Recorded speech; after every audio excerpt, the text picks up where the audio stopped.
Before we begin, let me ask you something. What do you think is the most dangerous fruit in history? Not the most poisonous, not the most deadly on contact, the most dangerous in terms of sheer paranoia, misunderstanding, and irrational human terror. The answer is sitting in your refrigerator right now. It is red, it is round, and for most of recorded history, people were absolutely convinced it would kill them. This is the story of the tomato, and it is far stranger, far darker, and far more consequential than you have ever been told. It is a story that stretches back roughly 80,000 years, crosses every inhabited continent, and touches genocide, slavery, organized crime, genetic warfare, and the quiet extinction of flavor itself. It is also, somehow, the story of a salad ingredient. To find the beginning, we have to go to a place where the earth itself is trying to kill you. The western highlands of South America, the Andes, 80,000 years ago, give or take a geological shrug. This is a landscape of active volcanoes, unstable tectonic plates, and soils so mineral-rich they border on toxic. It is here, in this crucible of fire and altitude, that a small, unremarkable plant begins its quiet evolution. The plant belongs to a family called Solanaceae. If that name does not mean anything to you, its common name will. The nightshade family. This is the same botanical clan that produced belladonna, the poison of choice for Renaissance assassins. The same family that gave us mandrake root, which medieval Europeans believed screamed when pulled from the ground and could drive a man insane. The tomato's relatives are, to put it mildly, not friendly. And the wild tomato, in its earliest form, is not particularly friendly either. It is tiny, barely the size of a blueberry. Its skin is tough.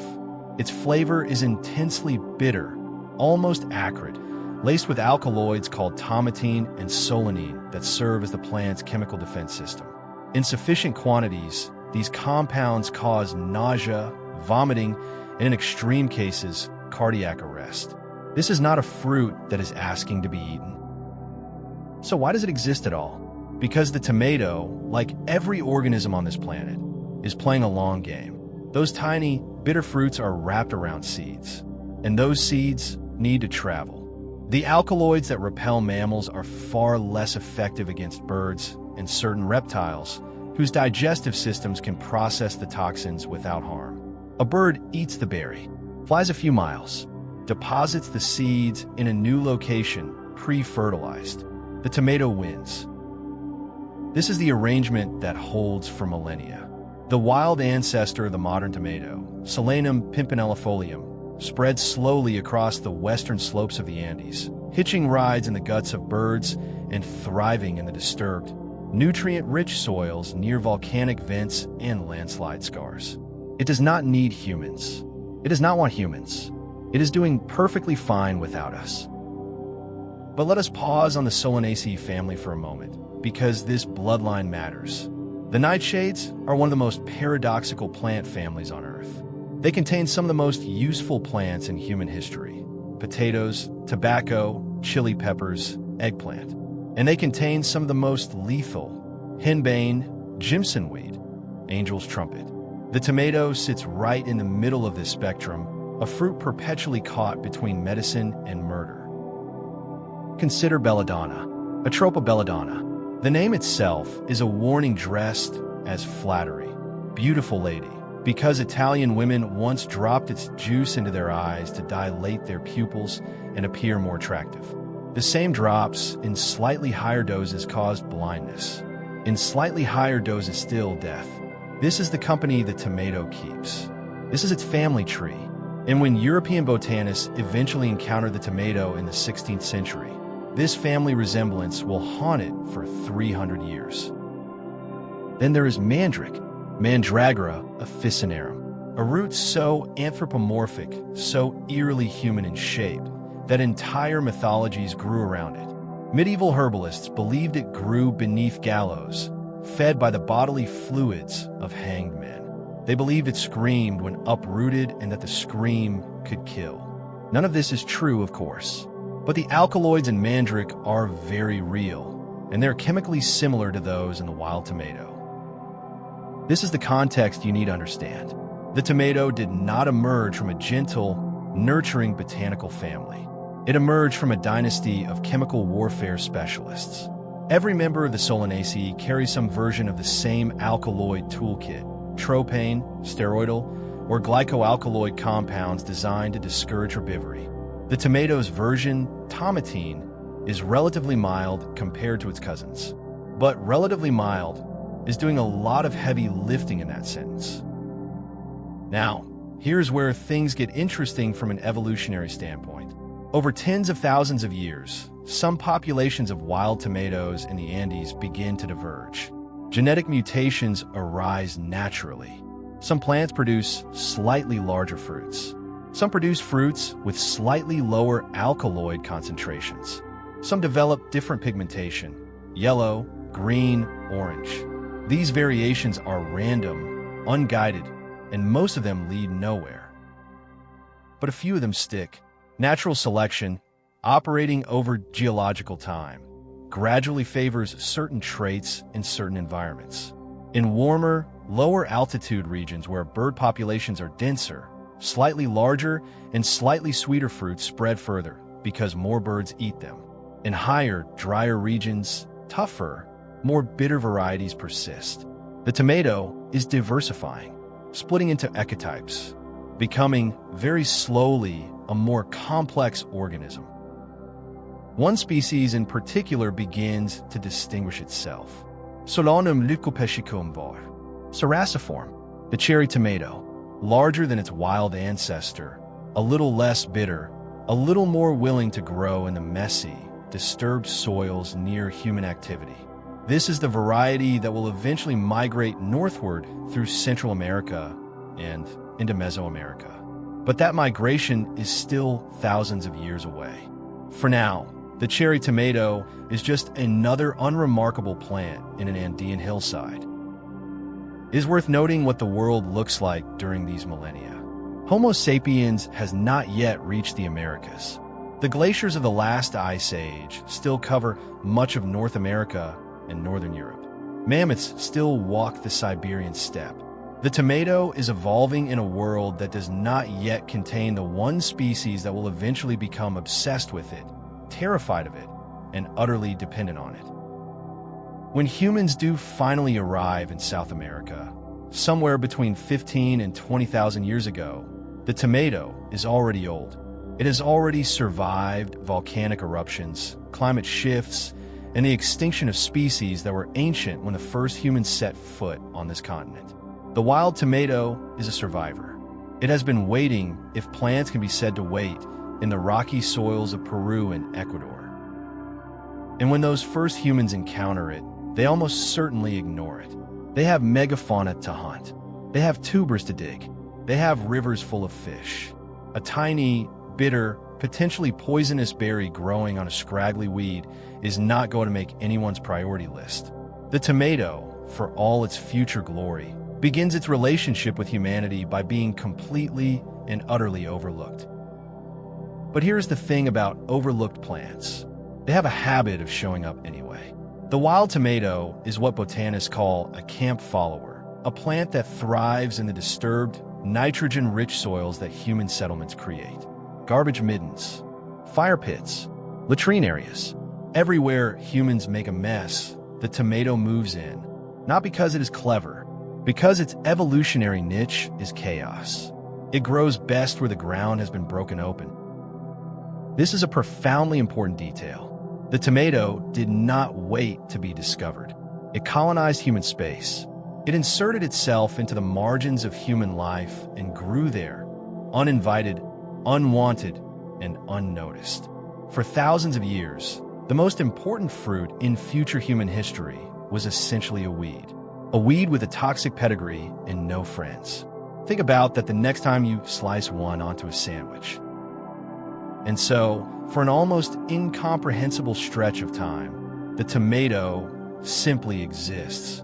No cultivation, no selection, no recipes, no misaleji. Just a small, hardy, mildly poisonous berry sitting at the edge of human awareness, waiting for the moment when someone, somewhere, decides to pay attention. That moment is coming, but it will arrive not with a bang, but with the quietest, most accidental revolution in agricultural history. Sometime around 7,000 years before the Common Era, in the coastal deserts and river valleys of what is now Peru, something shifts.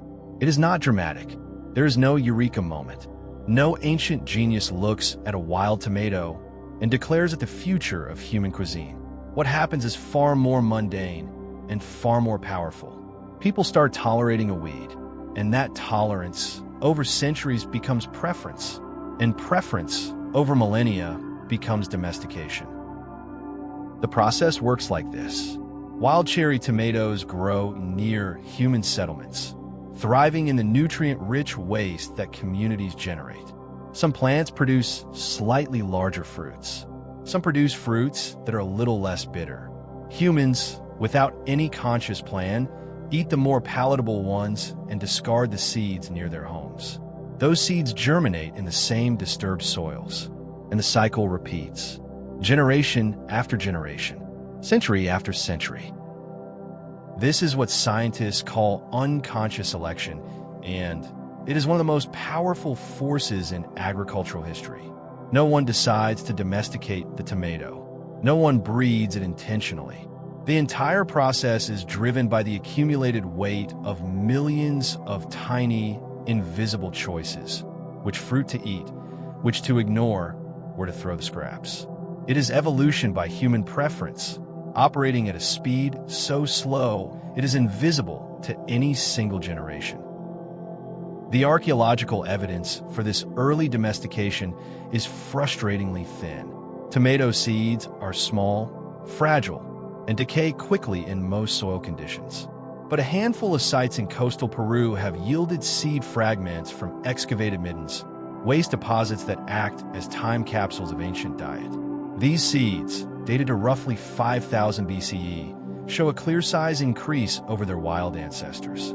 Someone, somewhere, was selecting for bigger fruit, even if they did not know they were doing it. But let us be honest about what the tomato was during this period. It was not a staple. It was not important. In the grand hierarchy of Andean agriculture, which included maize, potatoes, quinoa, beans, squash, and dozens of other crops that actually kept people alive, the tomato was a footnote, a side dish if that, a thing you ate because it was there, not because you needed it. The tomato's ego, if it had one, would have been non-existent. The real stars of pre-Inca agriculture were the potato and maize. The potato, another nightshade, had been domesticated at high altitude and provided the caloric backbone of Andean civilization. Maize, imported from Mesoamerica, was transforming lowland agriculture.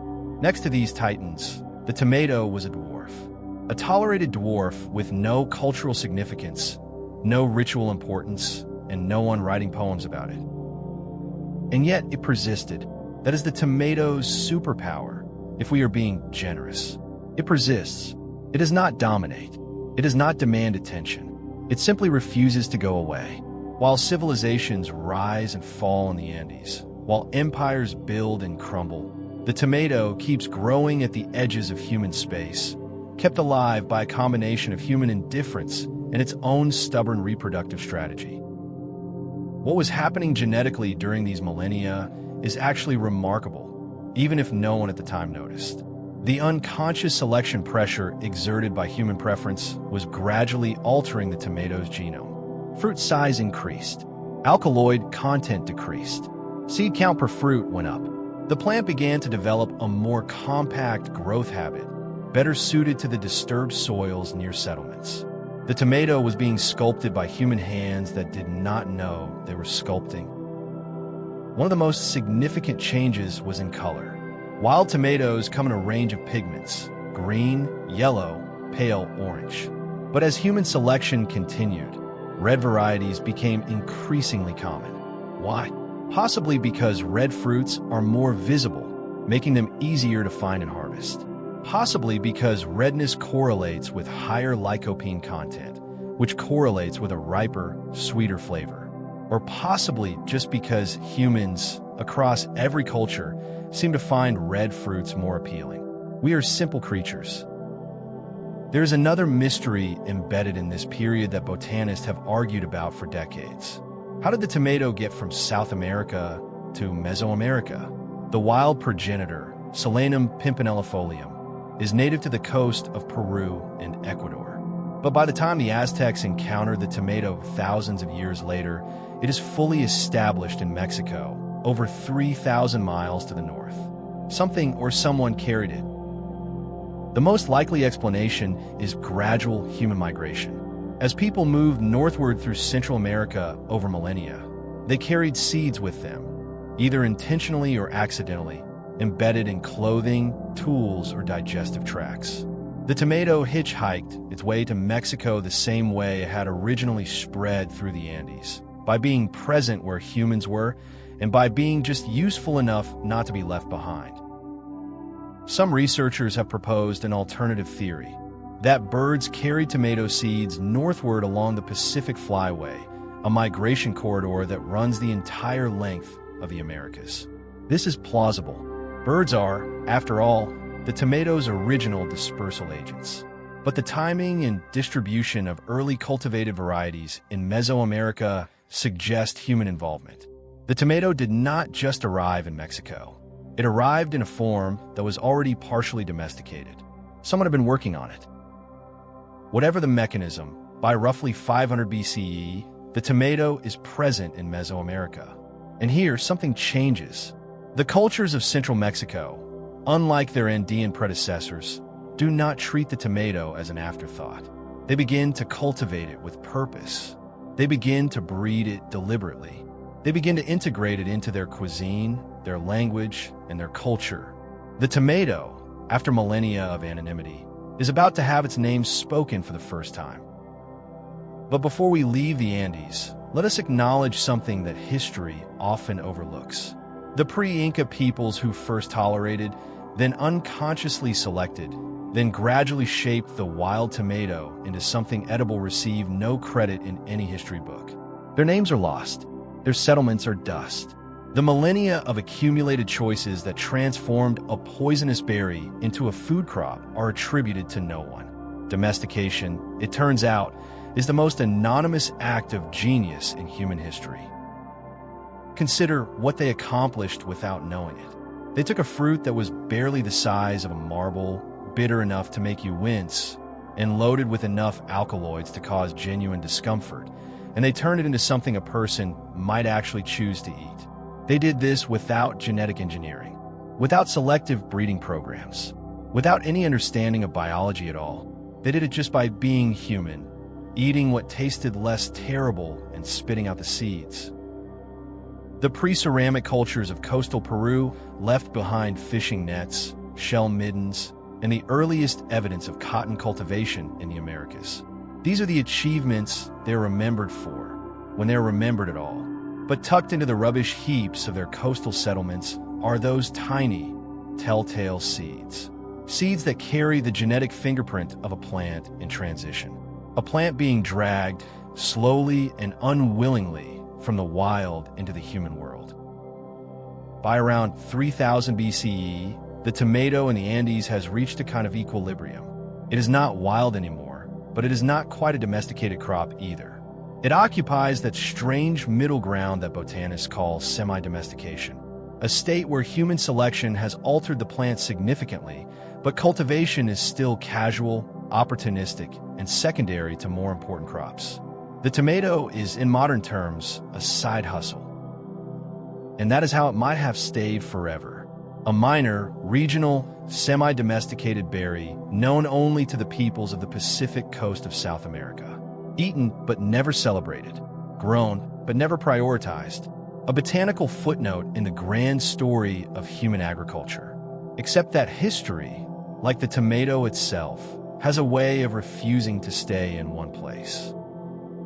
Somewhere in the centuries before the Common Era, the tomato begins its great migration northward, through Ecuador, through Colombia, through the Isthmus of Panama, and into the fertile lowlands of Central America, carried by traders, travelers, and migrants who saw in this small red fruit something worth bringing along. Not essential, perhaps, but useful, interesting, worth the wait in a travel pack.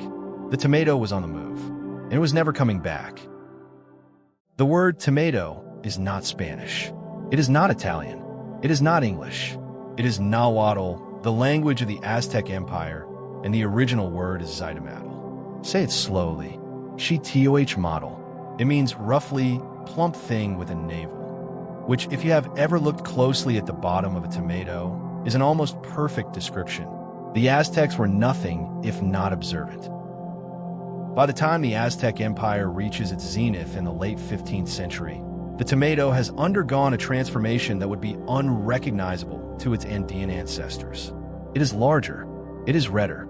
It comes in multiple varieties, ribbed and smooth, yellow and crimson, small as a coin and large as a fist. The Aztecs have done in a few centuries what the Andean peoples did over millennia. They have domesticated the tomato with intention. Tenochtitlan, the Aztec capital, is at this point one of the largest cities on Earth. Built on an island in Lake Texcoco, connected to the mainland by causeways, home to perhaps 250,000 people. Its central market, Tlatelolco, is a spectacle that will later leave Spanish soldiers speechless. And in that market, among the cacao beans and chili peppers and live turkeys, the tomato has a prominent place. The Spanish friar Bernardino de Sahagun, who will later compile the most detailed account of Aztec life in his Florentine Codex, describes the Tlatelolco market in terms that border on awe. He catalogs the tomato vendors specifically, noting that they sell large tomatoes, small tomatoes, leaf tomatoes, thin tomatoes, sweet tomatoes, and serpent tomatoes. The variety is staggering. This is not a civilization dabbling in tomato cultivation. This is a civilization that has mastered it. Sahagun also records something that will become immensely important later. He describes Aztec cooks preparing what he calls a sauce made from tomatoes, chili peppers, and ground squash seeds. This is, as far as we know, the earliest written description of salsa. Not the jarred stuff you buy in a supermarket. The real thing. A sauce that had been perfected over centuries by cooks whose names nobody bothered to record. The Aztec culinary use of the tomato was not limited to salsa. Tomatoes appeared in stews, in grilled dishes, in complex molds that combined dozens of ingredients into layered, deeply flavored sauces. They were sometimes eaten raw, sometimes roasted on a comal until their skins blistered and blackened, releasing a smoky sweetness that modern Mexican cooking still prizes. The Aztecs understood the tomato the way a musician understands an instrument. They can make it do things. But here is what makes the Aztec relationship with the tomato truly remarkable. It was not just food. The tomato had symbolic weight. In a culture obsessed with blood, sacrifice, and the color red, a fruit that bled crimson juice, when cut open, could not be merely a cooking ingredient. Some scholars have argued that the tomato carried sacrificial associations. Its red pulp a stand-in for the blood that the Aztecs believed kept the sun moving across the sky. This connection between the tomato and blood is not just academic speculation. The Nahuatl language itself offers clues.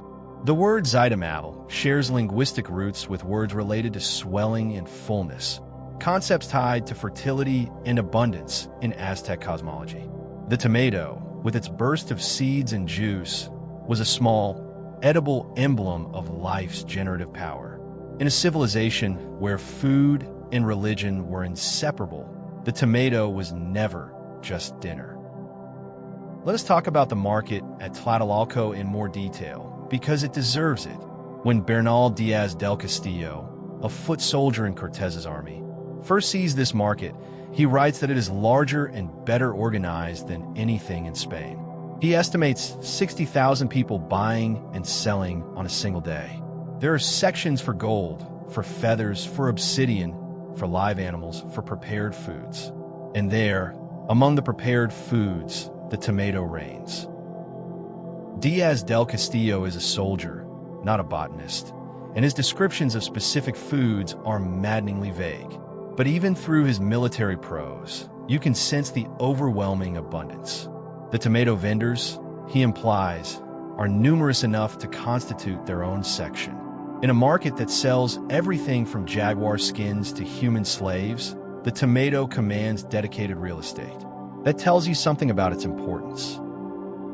The agricultural system that supported this abundance was the chinampa, sometimes called a floating garden, although this is a slight misnomer. Chinampas were artificial islands built in the shallow lake waters surrounding Tenochtitlan, constructed from layers of mud, vegetation, and wooden stakes. They were extraordinarily productive, capable of multiple harvests per year. And tomatoes, alongside squash, beans, chili peppers, and flowers, were a standard chinampa crop.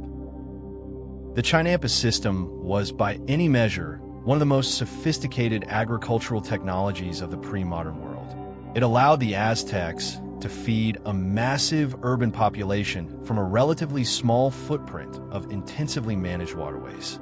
The tomato, in this system, was not a marginal weed anymore. It was an integrated component of a precision agriculture that European visitors could barely comprehend, let alone replicate. And yet, for all its prominence in Aztec life, the tomato was still secondary to the true king of Mesoamerican cuisine, the chili pepper. Capsicum, the firebringer. If the tomato was the canvas, the chili was the paint. Aztec cooking was fundamentally structured around chili heat, and the tomato's primary role was often as a base, a medium, a cooling counterpoint to the searing capsaicin of the peppers. Even in its golden age, the tomato played second fiddle. But what a second fiddle it played. The combination of tomato, chili, and salt, sometimes augmented with herbs, squash seeds, or cacao, created flavor profiles of astonishing complexity. Modern food scientists have analyzed traditional Mesoamerican sauces and found that they achieve a near-perfect balance of the 5 basic tastes: sweet, sour, salty, bitter, and umami. The Aztecs did not know the word umami, but they understood the concept, and the tomato was their primary vehicle for delivering it. There is a darker dimension to the Aztec tomato story that deserves mention.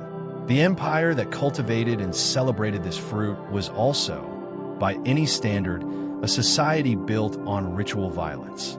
Human sacrifice was central to Aztec religious practice, and the great temple of Tenochtitlan ran with blood on a scale that horrified even the conquest-hardened Spanish. The tomato existed within this world. Its red juice flowed alongside other, darker reds. It is tempting to overstate this connection, and some popular writers have. The tomato was not a blood fruit in any formal ritual sense. There is no evidence that it was used as an offering or placed on altars alongside human hearts. But it would be equally misleading to pretend that a blood-red fruit in a blood-soaked culture carried no symbolic resonance whatsoever. The Aztecs lived in a world where color, food, and sacrifice were intertwined. The tomato inhabited all three. By the year 1500, the Aztec Empire controls a territory stretching from the Gulf of Mexico to the Pacific Ocean. Its capital is one of the 5 largest cities in the world. Its markets are unrivaled. Its cuisine, built on centuries of culinary innovation, is arguably the most sophisticated in the Western Hemisphere. And the tomato, that former Andean weed, has a secure and honored place within it. The Zytomatl has arrived. But greatness in history has a way of attracting destruction. The very wealth and sophistication that made Tenochtitlan magnificent also made a target. Across the Atlantic, a newly unified Spain, flush with religious zeal and the recent conquest of Granada, is turning its eyes westward. Ships are being built, soldiers are being recruited, and among the many things they will find in the New World, things they will steal and ship home and claim as their own, is a small, red, seemingly unimportant fruit. The Aztecs, of course, do not know any of this. In 1500, the empire is at its height. The markets are full. The chinampas are productive. The tomato salsas are being ground on stone mortars by cooks who have inherited their recipes from grandmothers who inherited them from their grandmothers. It is a living culinary tradition stretching back centuries, and it has less than 20 years left to live in its original form. History is about to do what history does best. It is about to break something beautiful and scatter the pieces across the world. The tomato, born in the Andes, raised to glory in Tenochtitlan, is about to be uprooted for the second time. But this time, it will not be carried gently northward by migrants and traders. It will be seized by conquerors, loaded onto ships, and delivered into the hands of a continent that will spend 3 centuries trying to decide whether it is food or poison. On a February morning in 1519, a fleet of 11 ships set sail from the coast of Cuba, carrying approximately 600 soldiers, 16 horses, and one of the most ambitious, ruthless, and arguably insane men in the history of European expansion. His name is Hernán Cortés. He is 33 years old. He has been authorized by the governor of Cuba to explore and trade along the coast of mainland Mexico. He has absolutely no intention of doing anything that limited. What Cortés finds when he reaches the mainland is not the primitive backwater that Spanish colonial mythology will later pretend it was. It is a continent of sophisticated civilizations, complex trade networks, and agricultural abundance that rivals anything in Europe. And at the center of it all, connected to the coast by a web of tributary states and trade routes, sits the Aztec capital of Tenochtitlan, a city built on water, a city of 250,000 souls, a city with 20 years to live. The story of the Spanish conquest of Mexico is well documented and almost unbearable to read in detail. Cortés exploits divisions between the Aztecs and their subject peoples, recruits indigenous allies with promises he will not keep, and wages a campaign of staggering brutality. But the real weapon, the one that does most of the killing, is invisible. Smallpox, brought across the Atlantic in the bodies of Spanish soldiers. It tears through a population with no immunity, killing somewhere between 50 and 90% of the native population within a century. By August of 1521, Tenochtitlan has fallen. The causeways are choked with bodies. The great market of Tlatelolco, where 60,000 people once traded on a single day, is a ruin. The Chinampas, those extraordinary floating gardens that fed a civilization, are abandoned. The temples are being torn down, their stones repurposed for churches. And in the wreckage of a destroyed world, Spanish soldiers and administrators begin cataloging what they have found. What they have found, among other things, is food. Extraordinary food. Crops and plants that do not exist anywhere in Europe. Maize, which will eventually feed more people than wheat. Cacao, which will become chocolate. Vanilla. Avocados. Chili peppers. Squash varieties in shapes and sizes unknown to Old World agriculture. And tucked in among these more dramatic discoveries, the tomato, the zytomatal, small, red, and about to undertake the most consequential journey of its existence. The Columbian Exchange is the term historians use for the massive biological swap that followed Columbus's 1492 voyage. Plants, animals, diseases, and people moved back and forth across the Atlantic in quantities and at speeds that had no precedent in human history.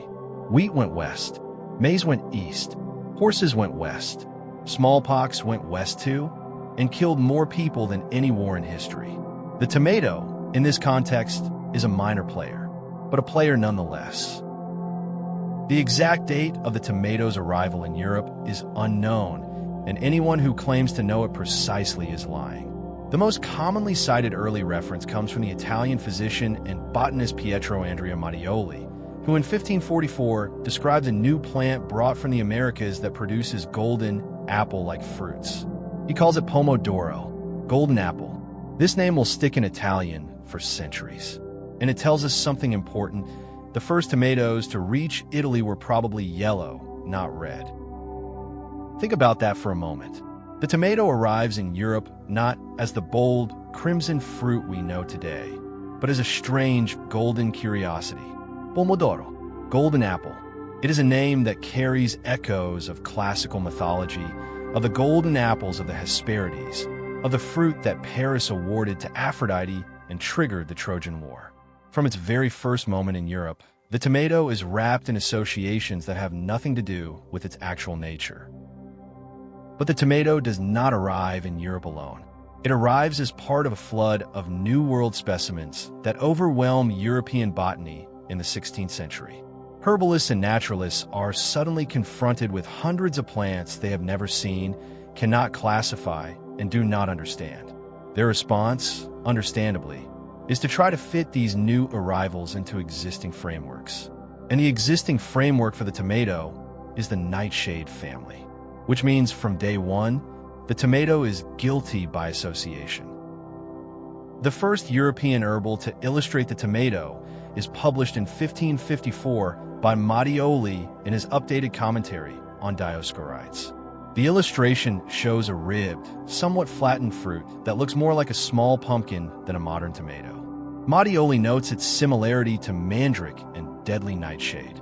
He does not recommend eating it. This cautious, suspicious tone will define Europe's relationship with the tomato for the next 2 centuries. Meanwhile, in Spain, the tomato's arrival is slightly less dramatic, but perhaps more consequential. Spain, as the colonial power that actually conquered Mexico, has the most direct pipeline to New World crops. Tomato seeds arrive in Seville, the port that handles virtually all trade with the Americas, and from there spread to monasteries and aristocratic gardens across the Iberian Peninsula. The Spanish, to their credit, are slightly less terrified of the tomato than their northern European neighbors. But even in Spain, the tomato is initially treated as a botanical curiosity rather than a food crop. It is grown in physic gardens alongside other exotic New World specimens. It is described in herbals and naturalist texts. It is admired for its unusual appearance, but is not eaten, not yet, not by the people who write things down, at least.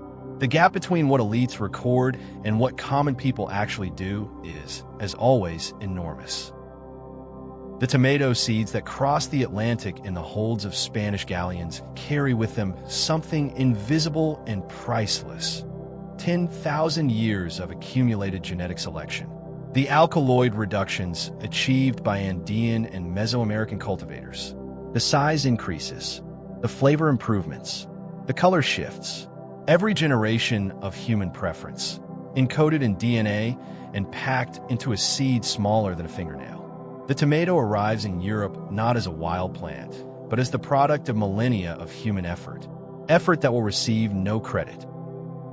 It is worth pausing here to consider the sheer violence of context. The tomato does not arrive in Europe through peaceful cultural exchange. It arrives as loot, as plunder, as a biological artifact stripped from a civilization that is being systematically destroyed. The same ships that carry tomato seeds to Seville carry gold stolen from Aztec temples and reports of mass executions.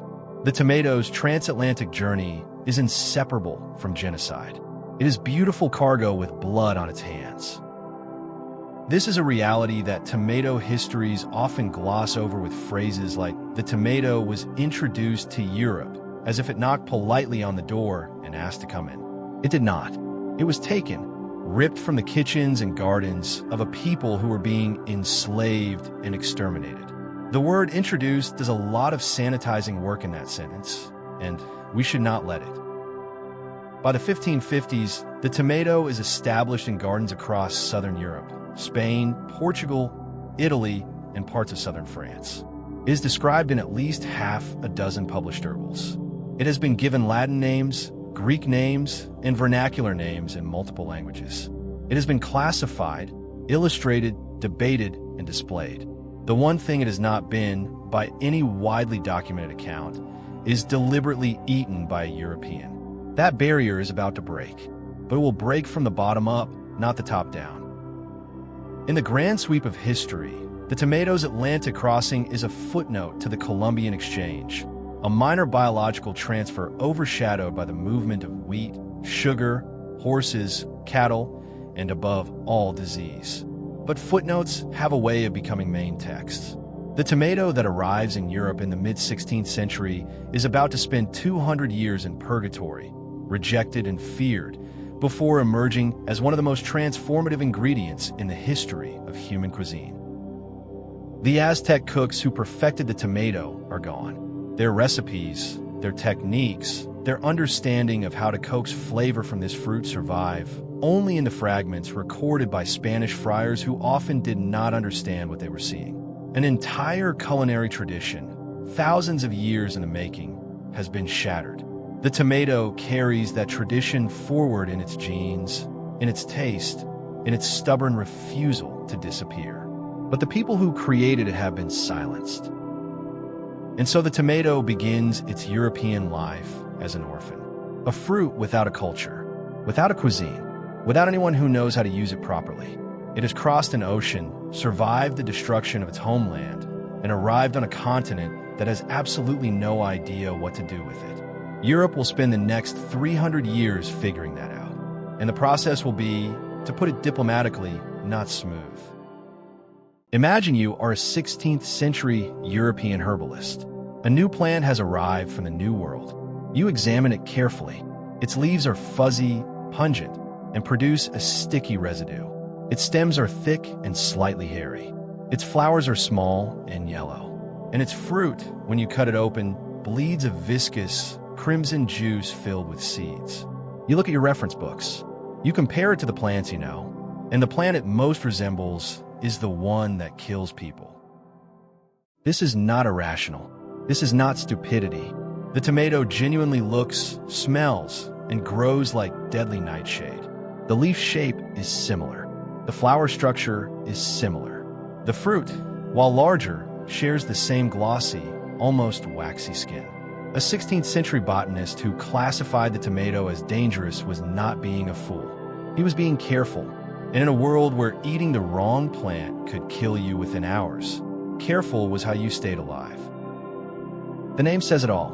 In 1544, Mattioli calls it pomodoro. By the 1570s, other Italian herbalists are using the name Pomum amoris or Pomo d'amore, which translates to love apple. The French adopt this as Pomme d'amour. The Germans call it Liebsapfel, love apple. It sounds romantic. It is not. The love apple designation almost certainly derives from a belief that the tomato was an aphrodisiac, a property commonly attributed to members of the nightshade family. The message was clear. This fruit inflames the passions. Avoid it. And then there is the other name, the scientific one.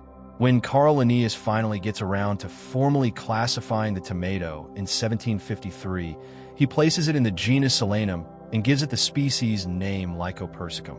Lycopersicum, from the Greek lykos, wolf, and persicon, peach. Wolf peach. Because apparently even Linnaeus, the father of modern taxonomy, the man who brought order to the chaos of biological classification, thought the tomato sounded like something a werewolf would eat. Let's catalog the fears.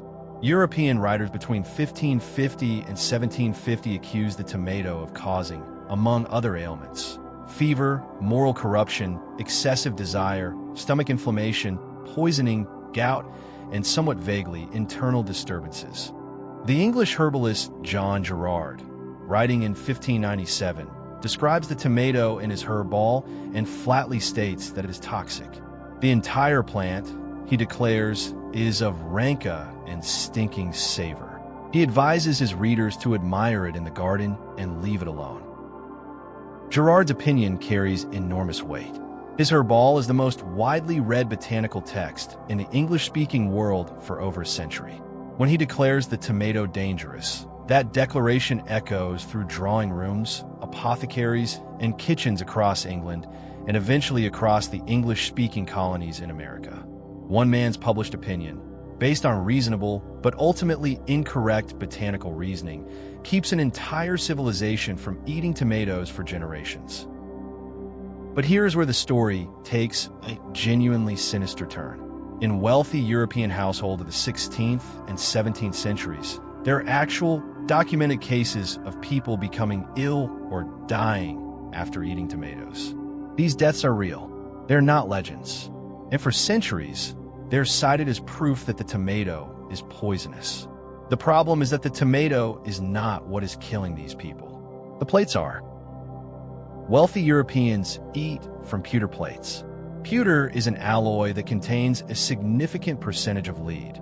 When a highly acidic food, like a tomato, sits on a pewter plate, the acid leaches lead from the metal into the food.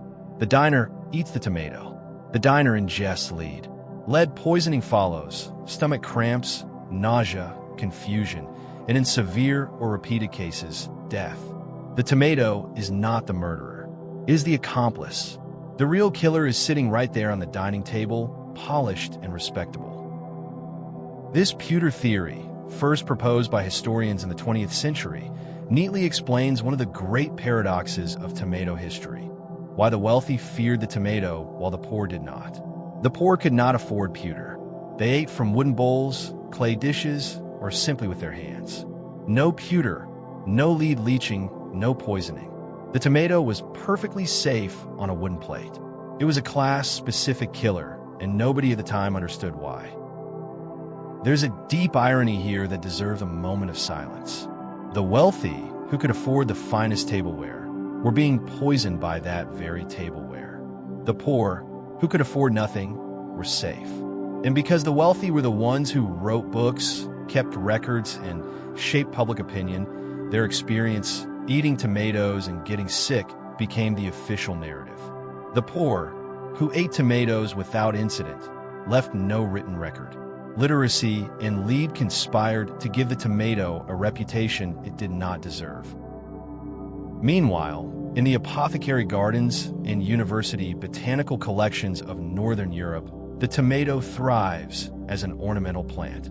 It is beautiful, after all. Those deeply ribbed, brilliantly colored fruits, hanging in clusters from their hairy vines, are genuinely striking. Gardeners across England, France, Germany, and the Low Countries grow tomatoes for display. They just will not eat them. The tomato is the botanical equivalent of a painting you admire but refuse to touch. The Protestant Reformation adds another layer to the tomato's troubles. In the newly Protestant north of Europe, there is a deep cultural suspicion of anything associated with Catholic Southern Europe and, by extension, the Catholic colonial enterprise. The tomato arrives via Spain and is adopted first by Catholic Italy.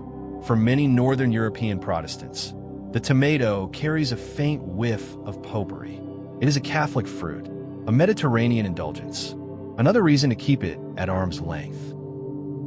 This religious dimension is easy to overstate, and some historians have. The primary reason Northern Europeans avoided the tomato was botanical, not theological. But cultural prejudice rarely operates in a single dimension. The tomato was foreign, it was associated with deadly plants, it appeared to cause illness in wealthy households, and it was embraced by the Catholic South. Any one of these factors might have been overcome. Together, they created a wall of suspicion that would take centuries to dismantle. In Italy, however, the story is already diverging from the Northern European narrative. By the late 16th century, there are scattered references to tomatoes being used in cooking in southern Italy, particularly in the region around Naples. These references are rare, brief, and usually disapproving, but they exist. Someone, somewhere in the Italian South, is eating tomatoes, and they're not dying. This is either very good news or very confusing, depending on where you're standing. The first known Italian cookbook to include a tomato recipe is Antonio Latini's Lo Scalco alla Moderna, published in Naples in 1692. Latini describes a tomato sauce, Spanish style, involving tomatoes roasted over coals, peeled, minced, and mixed with onion, chili pepper, thyme, salt, oil, and vinegar. The recipe is buried among hundreds of others. It receives no special emphasis, but it is there, in black and white, the first recorded instance of a European cooking with tomatoes on purpose. That Spanish-style designation in Latini's recipe is a clue worth following. It suggests that the practice of cooking with tomatoes may have entered Italy via Spain, which had a more direct connection to the New World crops and, perhaps, a slightly less hysterical relationship with them. The tomato's journey from Aztec kitchen to Neapolitan sauce may have passed through Seville, carried by the same trade routes that connected the Spanish and Italian territories in the 16th century. But Latini is writing for the aristocracy. His book is a guide for elite household stewards, not peasant cooks. The people who are actually eating tomatoes in quantity in late 17th century Naples are not the people reading cookbooks. They are the Lazzaroni, the urban poor of Naples, a population so impoverished and so numerous that they have become a demographic category unto themselves. And they are eating tomatoes because tomatoes are cheap, abundant, and nobody else wants them. Poverty, it turns out, is the world's greatest food critic. When you cannot afford meat, when bread is expensive, when the only abundant, affordable source of flavor and nutrition available to you is a fruit that the wealthy consider poisonous, you eat the fruit. You eat it raw. You cook it with whatever oil and garlic you can find. You put on flatbread, and you discover, because you have no choice, that it is delicious. That has been delicious all along. That everyone who told you it was poison was wrong. This is the great unrecorded culinary revolution of the 17th century. While Northern European elites learned treatises about the tomato's toxicity, the poorest people in one of Europe's poorest cities are building a food culture around it. They are inventing combinations of tomato, olive oil, garlic, and bread that will eventually conquer the entire planet. They're doing it without recipes, without cookbooks, without any institutional support whatsoever. They're doing it because they are hungry. And the tomato, after 80,000 years of evolution, 10,000 years of domestication, and 2 centuries of European rejection, has finally found the people who will make it immortal. Not kings, not scientists, not conquistadors. The poor, the hungry, the ignored. The tomato's greatest champions are the people that history rarely bothers to name. And the revolution they are starting in the cramped, sunlit streets of Naples will take another century to be noticed and another century after that to conquer the world. But we're getting ahead of ourselves. In the year 1700, the tomato is still officially a suspect. Northern Europe will not fully accept it for another century. America will take even longer. The scientific establishment is only just beginning to separate the tomato from its genuinely dangerous relatives. And the revolution happening in Naples is invisible to everyone who does not live there. The tomato is winning, but it is winning so quietly that almost no one can hear it. Naples in the 17th century is, by almost any metric, a disaster. It is the largest city in Europe after Paris, crammed with somewhere between 300,000 and 400,000 people packed into a labyrinth of narrow streets built on volcanic soil. It is ruled by the Spanish Habsburgs, taxed into oblivion, periodically devastated by plague, and home to the densest concentration of urban poverty on the continent. It is also, improbably, about to become the most important city in the history of food. The people who make this revolution are called the Lazzaroni. The word is sometimes translated as beggars, but that does not quite capture it. The Lazzaroni are the urban underclass of Naples. Street vendors, day laborers, fishermen, rag pickers, and the simply unemployed. They live in the streets, sleep in doorways, and eat whatever they can find or afford. In Northern European travel literature, they are described with undisguised contempt. They are dirty, they are lazy, they eat tomatoes. That last detail matters more than anyone at the time realizes. The Lazzaroni eat tomatoes because tomatoes are the cheapest food available in the volcanic soil around Naples, where they grow with almost obscene abundance. The fruit that the wealthy fear and the learned dismiss is, for the Neapolitan poor, simply dinner. There is no ideology in this choice. No culinary ambition. No gastronomique philosophy. Just hunger meeting opportunity in the shadow of Mount Vesuvius. And the volcanic soil matters. The slopes of Vesuvius and the plains of Campania produce some of the most mineral-rich, naturally fertile soil in Europe. Tomatoes planted in this soil grow with an intensity of flavor that Northern European varieties, struggling in colder, less generous ground, cannot match. The San Marzano tomato, which will eventually become the most prized processing tomato on Earth, is a direct descendant of varieties grown in the volcanic soil of this region. Naples did not just adopt the tomato. It gave the tomato its finest stage. The first Neapolitan tomato dishes are almost offensively simple. Tomatoes, crushed or roughly chopped, cooked in olive oil with garlic and salt. Sometimes a handful of basil, sometimes a dried chili pepper, itself a New World import that arrived by the same colonial pipeline. This is not fine dining. This is survival cooking. And yet these combinations, born of poverty and limited ingredients, produce flavors so fundamentally satisfying that they will eventually define an entire national cuisine. Why does this combination work so well? Modern food science gives us the answer. Tomatoes are one of the richest natural sources of glutamate, the amino acid responsible for the taste we now call umami. When you cook tomatoes in fat, you release and concentrate that glutamate. Add garlic, which contains its own flavor compounds, and salt, which amplifies everything, and you have a sauce that hits multiple taste receptors simultaneously. The Lazzaroni did not know any of this. They just knew it tasted good. Now let's talk about bread. Or more specifically, let's talk about flatbread, because what happens next in Naples is the single most consequential collision of ingredients in culinary history. Someone, sometime in the late 17th or early 18th century, takes that simple tomato sauce and puts it on flatbread, and pizza, in its modern recognizable form, begins to exist. The exact date and the exact person are unknown. Like the domestication of the tomato itself, pizza appears to have no single inventor. It simply emerges. Early Neapolitan pizza is nothing like what you order on a Friday night. It is street food for the destitute. A disc of cheap dough topped with tomato, a little lard or oil, and perhaps some anchovies or garlic. It is sold by vendors on the street, folded in quarters, and eaten with the hands while walking. It costs almost nothing. It is looked down upon by every class above the Lazzaroni. And it is, without exaggeration, the embryo of a global industry that will eventually be worth over $150 billion a year.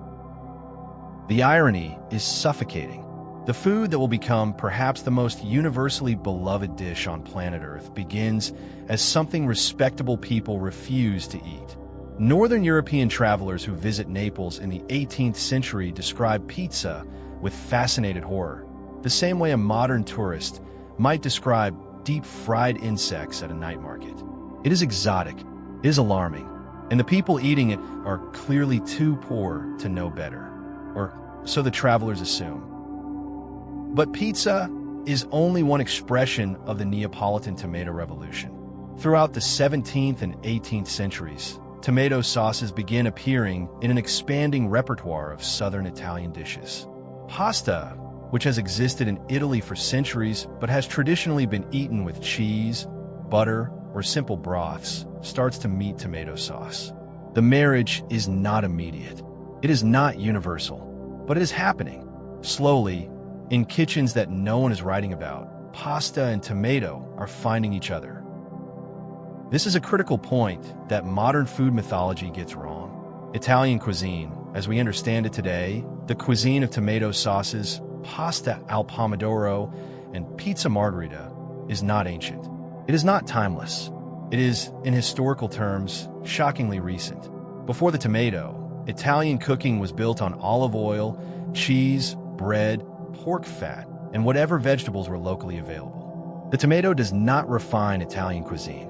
It reinvents it, and that reinvention begins not in the palaces of Florence or Rome, but in the gutters of Naples. By the mid-18th century, the tomato has become so deeply embedded in Neapolitan cooking that visitors begin to comment on it with increasing frequency. The city's reputation as a place where people eat strange red sauces becomes part of its identity, right alongside Vesuvius, the Bay, and the pickpockets. Naples is tomato country. This is understood, even if it is not yet respected. The rest of Italy is slower to adopt. In the north, particularly in Emilia-Romagna, Lombardy, and the Veneto, butter-based sauces and meat ragus dominate. The tomato is known, but not central. In Tuscany, It appears in some dishes but does not define the cuisine. Rome has its own traditions. The tomato's conquest of Italian cooking is a process that will take another century to complete, and even today, the North-South divide in Italian food culture carries echoes of this uneven adoption. What the Neapolitan poor accomplished deserves to be stated plainly, because history rarely states it for them. They took a fruit that the entire educated establishment of Europe had rejected as toxic. They cooked it, they ate it, they survived, and they created from almost nothing flavor combinations so powerful, so universally appealing, that those combinations would eventually be replicated in every country on Earth. They did this without funding, without recognition, and without a single cookbook to their name. The tomato, for its part, had finally found what it had been missing since it left the Aztec kitchens, a culture that was willing to work with it. The Aztecs understood the tomato through the lens of chili heat and ritual significance. The Neapolitans understood it through the lens of olive oil and economic desperation. Both approaches produced extraordinary results, and both were created by people whom the powerful dismissed as savages or beggars. There is a pattern here worth naming. The tomato, throughout its history, is consistently championed by the marginalized and feared by the powerful. The Andean peoples who first domesticated it are forgotten. The Aztecs who perfected it are destroyed. The Neapolitan poor who rescue it from European oblivion are mocked. The tomato's story is, in a very real sense, a story about whose knowledge counts and whose does not. It is a story about the politics of food, and the politics, as usual, are ugly. By the year 1750, the Neapolitan Revolution is well underway, but almost entirely invisible to the wider world. No one has written a manifesto. No one has opened a famous restaurant. The tomato sauces of Naples exist in an oral tradition, passed from mother to daughter, from street vendor to apprentice, from one generation of the desperate to the next. It is a revolution without leaders, without documents, and without anyone realizing that a revolution is what it is. But revolutions, even silent ones, have a way of spreading, and the conditions for the tomato's broader European acceptance are about to change dramatically. In laboratories and lecture halls across the continent, a new intellectual movement is gathering force. It values reason over tradition, evidence over superstition, and experiment over inherited fear. The Enlightenment is coming, and it is about to do something that 2 centuries of Neapolitan cooking could not. It is about to make the tomato respectable. The Enlightenment does not arrive with a single announcement. It seeps in like light through a cracked door. Across the 18th century, the intellectual culture of Europe shifts, slowly and unevenly, from a world governed by tradition, authority, and inherited belief to one that at least aspires to be governed by reason, observation, and evidence. And for the tomato, this shift is nothing less than a pardon, a stay of execution, a chance to be judged by what it actually is rather than what it looks like. The key figure in this scientific rehabilitation is, oddly enough, a man who still thinks the tomato is somewhat suspicious. Carl Linnaeus, the Swedish naturalist who will single-handedly reorganize the classification of all living things, formally names the tomato in his 1753 masterwork Species Plantarum. He places it in the genus Solanum alongside deadly nightshade and gives it the species name Lycopersicum, wolf peach. It is not exactly a ringing endorsement, but it is classification, and classification is the first step toward understanding. What Linnaeus does, perhaps without fully intending to, is separate the tomato from mythology and place it within a system of rational observation. Yes, the tomato is a nightshade. Yes, its relatives include deadly plants. But classification forces specificity. Not all nightshades are poisonous. The tomato has its own characteristics, its own properties, its own identity within the family. It is no longer simply that suspicious thing from the New World. It has a name, a place, a file in the cabinet of human knowledge. Across the century, other botanists and physicians begin to chip away at the tomato's toxic reputation. In France, the Vilmorin family, seed merchants who will become the most important horticultural dynasty in European history, begin cataloging tomato varieties and noting their culinary potential. In Spain, where the tomato has always been slightly less feared, it begins appearing in regional cooking with increasing regularity. The dam is not broken yet, but cracks are forming. The first truly influential cookbook to embrace the tomato without apology is published in Italy. Francesco Leonardi's L'Appicio Moderno, released in 1790, includes multiple recipes that feature tomatoes as a central ingredient, not a curiosity or an afterthought. Leonardi is a chef who has cooked for Catherine the Great of Russia. He is not a marginal figure.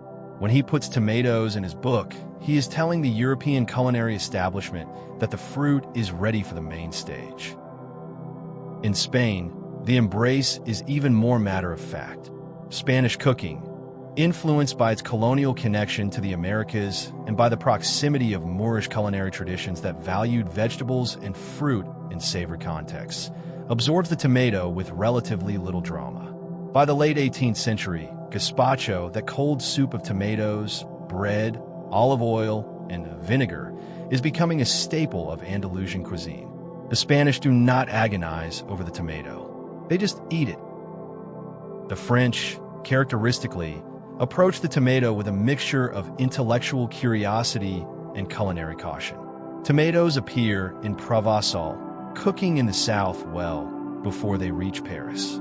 The famous food writer Grimod de la Reynière, writing in the early 19th century, notes that the tomato has only recently become fashionable in Parisian kitchens and predicts, correctly, that it will soon become indispensable. The French do not adopt the tomato all at once. They adopt it regionally, and then nationally like a political movement gaining constituencies. But the Enlightenment is not just about cookbooks. It is also about medicine.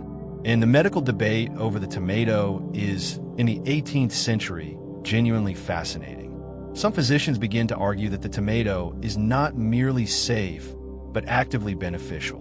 They note its cooling properties, its acidity, its potential use as a treatment for digestive complaints. Others remain firmly in the "it will probably kill you" camp. The medical establishment is split, and the split roughly corresponds to geography. Southern doctors say yes, northern doctors say no. One of the more entertaining medical claims of this period comes from an Italian physician who argues that tomatoes prevent scurvy.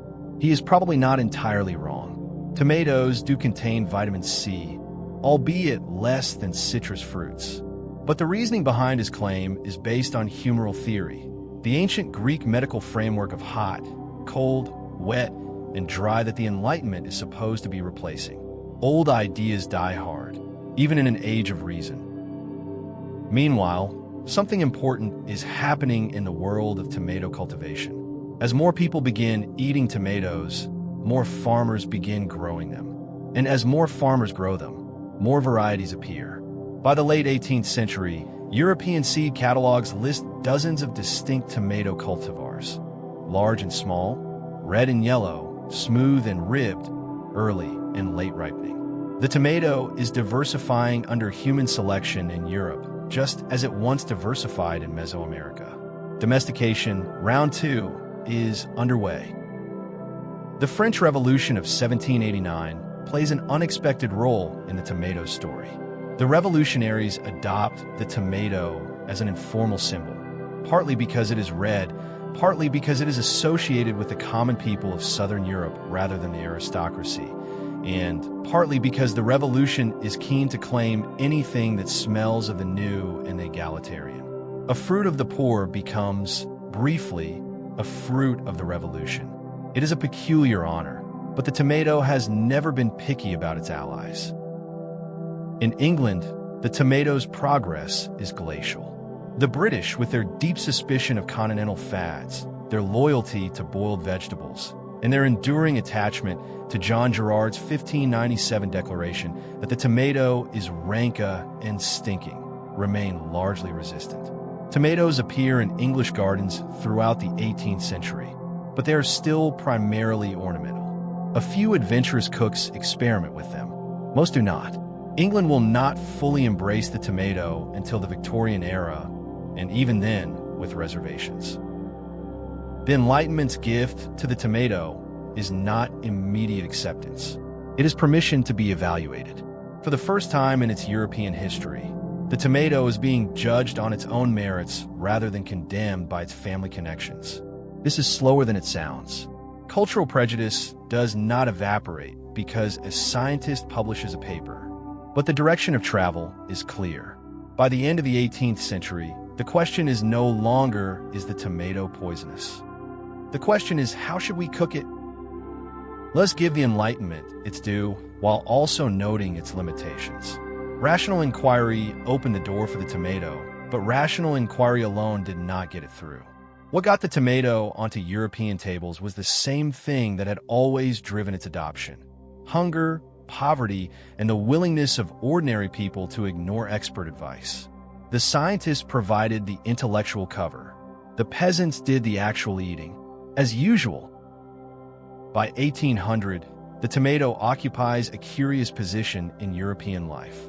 In Southern Europe, it is an established ingredient, increasingly central to regional cuisines that will eventually define Italian, Spanish, and Provençal cooking. In Northern Europe, it is a novelty, increasingly available but still met with caution. In England, it is a conversation piece. And across the Atlantic, in the rapidly expanding United States of America, the tomato is about to face one final, spectacular gauntlet of fear, legend, and cultural confusion. The European chapter of the tomato's rehabilitation is not finished. It will take another half-century for the tomato to become fully integrated into the mainstream cuisine of every European country. But the Enlightenment has done its essential work. It has given the tomato something it never had before: the possibility of being treated as a food rather than a threat. 250 years of fear are beginning to dissolve. The wolf peach is shedding its reputation, one cautious recipe at a time. If you think Europe's relationship with the tomato was complicated, wait until you meet America. The young United States, a nation founded on Enlightenment principles, populated by English Protestants deeply suspicious of Catholic Mediterranean food culture, and governed by a medical establishment that could not agree on whether bloodletting was a good idea, manages to produce the most spectacular case of tomatophobia in recorded history. It is a phobia so intense, so prolonged, and so thoroughly documented that it borders on performance art. Thomas Jefferson, that Renaissance polymath of the American founding, grows tomatoes at Monticello as early as 1781. He records them in his garden notes with the same meticulous care he gives to every other plant on his estate. But here's the thing that tomato enthusiasts never want to hear. There is no reliable evidence that Jefferson was a tomato champion. He grew them. He may well have eaten them.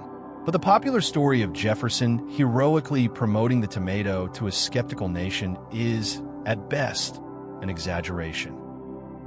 The more famous legend is better. It involves a man named Colonel Robert Gibbon Johnson, who, according to popular lore, stood on the steps of the courthouse in Salem, New Jersey, in the year 1820 and ate a raw tomato in front of a crowd of horrified onlookers who fully expected him to drop dead. He did not drop dead. The crowd gasped, and the tomato was saved. It is a wonderful story. It is almost certainly fiction. No contemporary account of this event exists. It first appears in print decades later, already embellished beyond recognition. But the fact that this legend exists, that Americans felt the need to invent a heroic origin story for tomato eating, tells you everything about the culture's relationship with the fruit. You do not need a legend about someone bravely eating an apple or a carrot. The existence of the Colonel Johnson story, true or not, is evidence that eating a tomato in early 19th century America was considered, at minimum, noteworthy, at maximum, insane. American medical opinion on the tomato in the early 1800s is a circus. The respected physician John Cook Bennett declares in 1834 that the tomato is a cure for diarrhea, dyspepsia, liver disease, and indigestion. He calls it a sovereign remedy, and promotes it with evangelical zeal. His claims spark a brief and bizarre tomato medicine craze. Tomato pills appear on the market, sold by quacks and sincere believers alike. For a brief, strange moment, America treats the tomato not as food, but as pharmaceutical. The tomato pill craze of the 1830s is worth a closer look because it reveals something important about American culture. This is a nation that cannot decide whether the tomato is a poison or a miracle drug. There is no middle ground. It is either going to kill you or cure you. The possibility that it might simply be a pleasant fruit you could put in a salad does not seem to occur to anyone. America does not do moderation. Not with tomatoes. Not with anything. Other medical writers of the period are less enthusiastic. Some warn that the tomato causes cancer. Others claim it induces brain fever. A particularly creative physician argues that tomatoes cause appendicitis, a claim that will persist in American folk medicine well into the 20th century. The tomato cannot catch a break. Even when someone says something nice about it, 3 other people immediately say something terrible. Meanwhile, in the real world, Americans are gradually, quietly starting to eat tomatoes. The shift begins in the South, where the warmer climate is better suited to tomato cultivation and where the influence of African, Caribbean, and French Creole food cultures creates a more receptive audience. By the 1820s and 1830s, tomatoes are appearing in southern gardens and on southern tables with increasing regularity. The South, as it often does in matters of American food culture, leads the way. In the North, adoption is slower but accelerating. New York City's Fulton Market begins selling tomatoes in the 1830s. By the 1840s, tomatoes are appearing in American cookbooks, usually with reassurances that they are safe to eat, which tells you something about the level of anxiety still present. Eliza Leslie, one of the most popular American cookbook authors of the mid-19th century, includes multiple tomato recipes and takes the time to explicitly note that the fruit is entirely harmless. The fact that she feels this is necessary says volumes. The American acceptance of the tomato is driven, ultimately, by the same force that drove its acceptance in Naples: ordinary people eating it and not dying.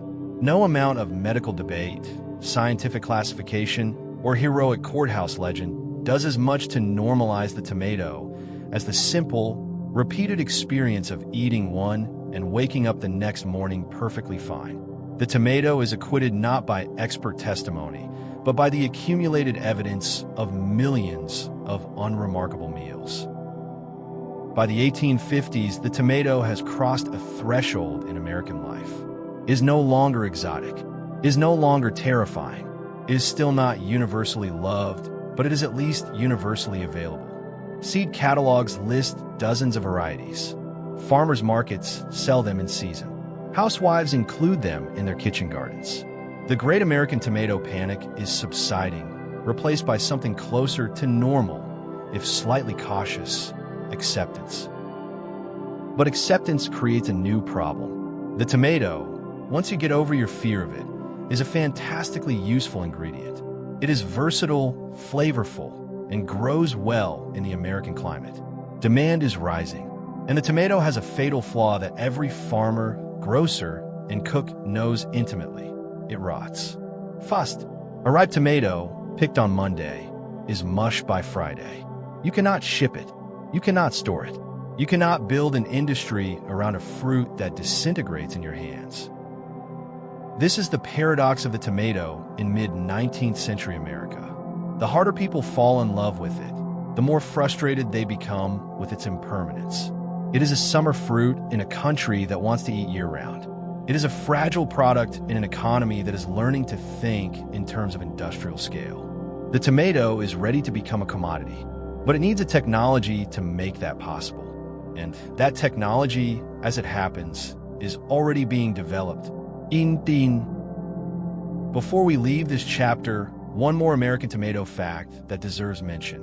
In 1893, the United States Supreme Court will rule, in the case of Nix versus Hedden, that the tomato is legally a vegetable. The case arises from a tariff dispute. Vegetables are subject to an import duty, fruits are not, and an importer argues that his tomatoes should be classified as fruit, which they biologically are. The court, in a decision that prioritizes trade policy over botany, rules that in common language, the tomato is a vegetable. This ruling stands to this day. The tomato is legally something it is not. It is a fitting coda to the American chapter of the tomato story. A fruit that spent centuries being called poisonous when it was not is now by the highest court in the land, called a vegetable when it is not. The tomato cannot seem to escape misidentification. It is the botanical equivalent of a person who is always being mistaken for someone else.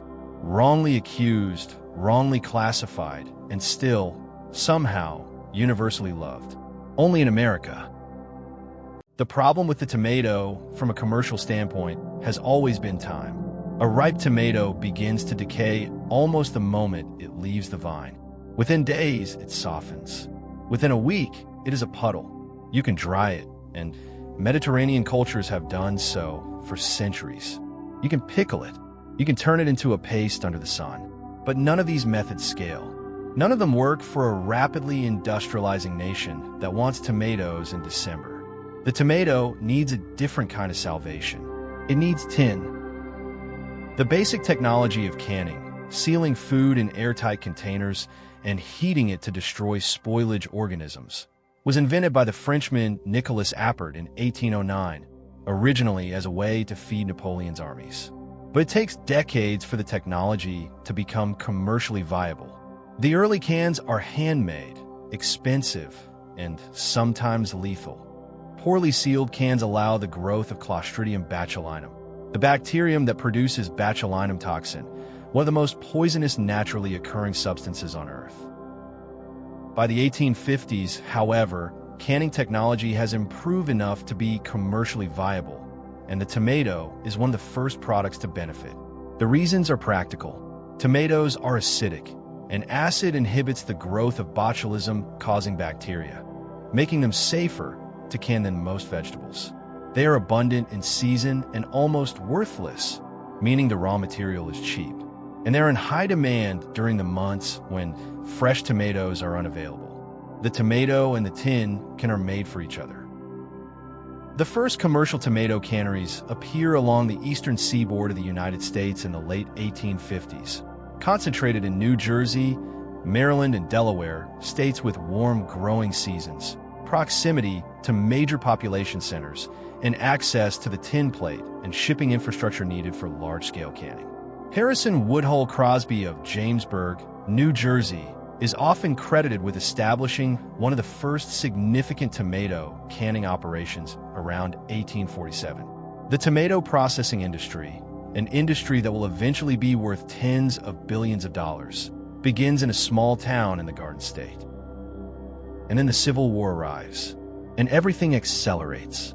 The Union Army, faced with the logistical nightmare of feeding hundreds of thousands of soldiers in the field, turns to canned goods with desperate enthusiasm. Canned tomatoes are particularly valued. They're nutritious, acidic enough to resist spoilage, and provide the only source of something resembling a vegetable in a diet otherwise dominated by salt pork, hardtack, and coffee so bad it could strip paint. The numbers are staggering. The Union Army purchases millions of cans of food during the war, and canned tomatoes are among the most popular items. Soldiers who had never eaten a tomato before the war discover them in the field and develop a taste that they bring home with them when the fighting ends. The Civil War does not just preserve the Union. It preserves the tomato, eaten by the millions. After the war, the canning industry explodes. Returning soldiers want the canned tomatoes they ate in the field. A rapidly urbanizing population wants food that can be stored and transported. And the tomato canning industry, now equipped with improved technology and a proven market, scales up with ferocious speed. By the 1870s, canned tomatoes are a staple of the American pantry. They are cheap, reliable, and available year-round. The perishability problem is solved. But solving one problem creates others. The canning process changes the tomato. It softens the texture, alters the flavor, and introduces a faintly metallic taste that fresh tomatoes do not have. The canned tomato is a different product from the fresh one, and the distinction matters. From this point forward, the tomato effectively splits into two identities: the fresh tomato, seasonal and fragile, and the processed tomato, industrial and eternal. These two identities will eventually be in tension with each other, and that tension has never been fully resolved. The human cost of the canning revolution is largely invisible in the official histories. Early canneries are brutal workplaces. The labor is seasonal, concentrated in the few weeks of tomato harvest, and performed overwhelmingly by women and children. Workers stand for 12 to 16-hour shifts in sweltering, steam-filled rooms, handling boiling water and sharp metal. Injuries are common, wages are pitiful, and because the work is seasonal, there is no job security and no leverage to demand better conditions. In the canneries of Maryland and New Jersey, a particular workforce emerges: immigrant women, many from Eastern Europe, who take seasonal canning jobs to supplement their families' meager incomes. These women peel, core, and pack tomatoes by hand, thousands of them per shift, their fingers raw and stained crimson. They are paid by the piece, not the hour, creating an incentive to work faster and longer at the expense of their own bodies. The tomato's industrial transformation is built, as most industrial transformations are, on the labor of people who can least afford to refuse it. The botulism problem, meanwhile, is not entirely solved. Throughout the late 19th century, outbreaks of canned food poisoning occur with unsettling regularity. A single contaminated can of tomatoes can sicken or kill an entire family. The symptoms of botulism, muscle paralysis, difficulty breathing, eventual respiratory failure, are horrifying, and the public, already primed by centuries of tomato suspicion, is quick to blame the fruit rather than the process. Every outbreak reinforces the old fear: the tomato is trying to kill us. The canning industry responds with a mix of genuine quality improvements and aggressive marketing. Better sealing techniques reduce contamination. The development of the pressure cooker allows for higher processing temperatures, and canners invest heavily in branding, putting their names and reputations on their products to assure consumers that this can, from this company, is safe. Trust in the canned tomato market becomes a commercial asset worth protecting. By the 1880s, the American canned tomato industry is a juggernaut. Annual production exceeds tens of millions of cans. Prices have dropped to the point where canned tomatoes are among the cheapest foods available. They appear in soups, stews, sauces, and casseroles across every class and region of American society. The tomato has completed its journey from feared poison to pantry staple in less than 50 years. And it has done so not in its fresh form, but in a tin can. Italy, meanwhile, is developing its own canning industry. In the 1870s and 1880s, Italian entrepreneurs, particularly in the Campania region around Naples and in Emilia-Romagna around Parma, begin canning tomato products for export. The Italian canned tomato, particularly the pelati, whole peeled tomatoes, and passata, pureed tomato, will eventually become iconic products, synonymous with quality and tradition. But in the late 19th century, Italian canning is still a small, artisanal operation compared to the American industrial machine. The canning revolution also begins the globalization of the tomato supply chain. Canned tomatoes can be shipped anywhere. They can survive months at sea. They can be sold in markets that have never seen a fresh tomato. The tin can turn the tomato from a local, seasonal crop into a global, year-round commodity. And commodities, as any economist will tell you, follow their own brutal logic. Whoever can produce the cheapest product wins, regardless of quality, regardless of the human cost of that cheapness. By the end of the 19th century, the canned tomato has fundamentally altered the tomato's place in human civilization. It is no longer a fruit you eat when it is in season and forget about when it is not. It is a product, a commodity, an industrial input that can be bought, sold, stored, shipped, and speculated upon like wheat or cotton. The tomato has entered the machine of modern capitalism. And once something enters that machine, it never quite comes out the same. There is a loss embedded in this transformation that is easy to miss. The canned tomato is a triumph of engineering and logistics. It solves a real problem. It feeds people who otherwise would not have access to this nutrient. But it also severs the connection between the eater and the fruit. You do not know where canned tomato was grown. You do not know when it was picked. You do not know whose hand harvested it. The can is convenient, and the can is a wall between you and the truth of what you are eating. Let us begin with a confession that will annoy purists. Ketchup is not originally a tomato product. It is not even originally European. The word ketchup almost certainly derives from the Hokkien Chinese word ku siap, a fermented fish sauce that was a staple condiment across Southeast Asia for centuries. British traders encountered it in the 17th century, brought the concept home, and spent the next 100 years trying to recreate it using local ingredients: mushrooms, walnuts, anchovies, oysters. Everything except tomatoes. Mushroom ketchup, walnut ketchup, anchovy ketchup. These were common British condiments throughout the 18th and early 19th centuries. They were dark, pungent, salty sauces used to add depth to bland English cooking, which, let's be honest, needed all the help it could get.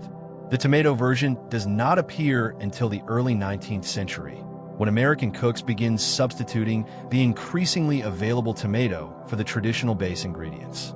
It is, at first, just another variation on a theme. Early tomato ketchups are homemade affairs, cooked up in domestic kitchens from recipes published in household manuals. They are thin, vinegary, and often contain ingredients that would horrify a modern consumer: brandy, anchovies, mace, cloves, and sometimes cayenne pepper. They are closer to Worcestershire sauce than to the smooth, sweet product we know today. They're also, frankly, not very good. The tomato ketchup of the 1830s is a sauce in search of an identity. Enter Henry John Heinz. Born in 1844 in Pittsburgh, Pennsylvania, the son of German immigrants. A man who will build one of the largest food companies in history, pioneer modern marketing and packaging, and, not incidentally, transform a middling condiment into a global phenomenon. Heinz is one of those figures who seems, in retrospect, almost too perfectly suited to his moment. He has the instincts of a salesman, the precision of an engineer, and the moral certainty of a Sunday school teacher, which he also is. Heinz does not invent tomato ketchup. What he does is far more consequential. He perfects it. In the 1870s and 1880s, he systematically refines the recipe, increasing the proportion of tomatoes, adding sugar and vinegar in carefully calibrated ratios, and eliminating the preservatives, particularly sodium benzoate, that his competitors use. This last point becomes a major selling proposition. At a time when food adulteration is rampant and preservative chemicals are a genuine public health concern, Heinz markets his ketchup as pure, clean, trustworthy. The genius of Heinz's ketchup is not just the recipe, it is the packaging. In an era when most condiments are sold in opaque containers, Heinz packages his ketchup in clear glass bottles, inviting the consumer to see the product before buying it. This is a radical act of transparency in a market plagued by adulteration and suspicion. The clear bottle says, "We have nothing to hide. Look at this product. It is clean. It is pure. It is red. Trust us." And then there is the slogan, 57 varieties. Heinz does not actually sell 57 varieties of anything when he coins the phrase in 1896. He picks the number because he likes the way it looks and sounds. It is, he later admits, essentially arbitrary, but works. 57 varieties becomes one of the most recognizable brand slogans in the world, a piece of marketing poetry that suggests abundance, quality, and an almost scientific diversity of products. It is, in the best American tradition, a lie that tells a deeper truth. By the early 20th century, Heinz ketchup is everywhere. It is in homes. It is in restaurants. It is in army mess halls. It is being shipped to countries that have barely heard of the tomato, let alone developed a taste for a sweetened, vinegared version of it. The speed of ketchup's global conquest is breathtaking. Within a single generation, it goes from a regional American condiment to the most consumed sauce on the planet. Why? What is it about ketchup that makes it so universally irresistible? Modern food scientists have an answer, and it is almost unsettlingly precise. Ketchup hits all 5 basic taste receptors simultaneously. It is sweet from the sugar and the natural fructose in tomatoes. It is sour from the vinegar. It is salty from the salt. It is bitter from the tomato solids and the spices. And it is umami from the concentrated glutamate in cooked tomatoes. No other common condiment achieves this 5 taste coverage. This is not an accident. The recipe for ketchup has been refined over more than a century to achieve precisely this balance. Every major ketchup manufacturer has food scientists whose job is to ensure that the product hits every taste receptor in exactly the right proportion. Ketchup is not just a condiment. It is an engineered flavor experience, calibrated with the same precision that goes into pharmaceutical dosing. You do not just like ketchup. You are, on a neurological level, almost incapable of not liking it. There is something faintly sinister about this.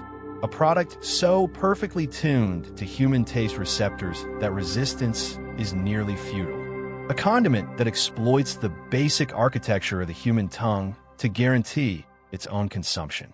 Ketchup is, in the most literal sense, designed to be irresistible. And the raw material at its heart, the tomato, has been reduced from a complex, nuanced fruit to a vehicle for delivering sugar, salt, and umami in a commercially optimized ratio. The sugar content of ketchup is a revelation to most people who learn about it for the first time. A standard bottle of Heinz ketchup contains roughly the same amount of sugar per serving as a chocolate chip cookie. This is not hyperbole. A single tablespoon of ketchup contains about 4 grams of sugar. Americans consume, on average, roughly 3 bottles of ketchup per person per year. The math is not complicated, and the result is not pretty.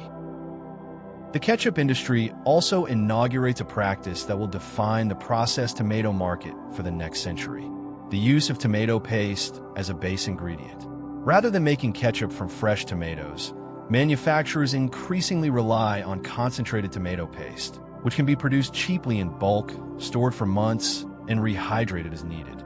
This shift from fresh to concentrate is economically brilliant and gastronomically devastating.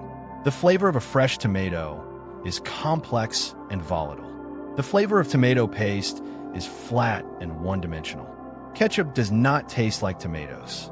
It tastes like what happens to tomatoes when you remove everything interesting about them. Heinz's success spawns imitators, competitors, and an entire ketchup industrial complex. By the mid-20th century, ketchup is the default condiment of American life. It is on every diner table, in every school cafeteria, at every barbecue. It becomes so culturally embedded that debates about its proper use on hot dogs, on eggs, on steak, take on an almost religious intensity. Ketchup is no longer just a sauce. It is an identity marker, a cultural institution, a line in the sand. The global spread of ketchup follows the global spread of American culture. As American military bases, fast food chains, and cultural exports reach every corner of the planet in the 20th century, ketchup goes with them. McDonald's alone distributes billions of ketchup packets annually.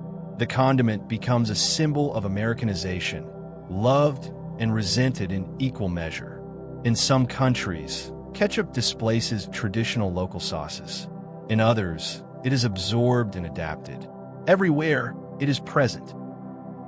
Let us reckon with what ketchup has done to the tomato. It has taken a fruit of extraordinary diversity, a fruit that comes in thousands of varieties, each with its own flavor profile, and compressed it into a single, uniform, shelf-stable product that tastes the same whether you buy it in New York, Tokyo, or Nairobi.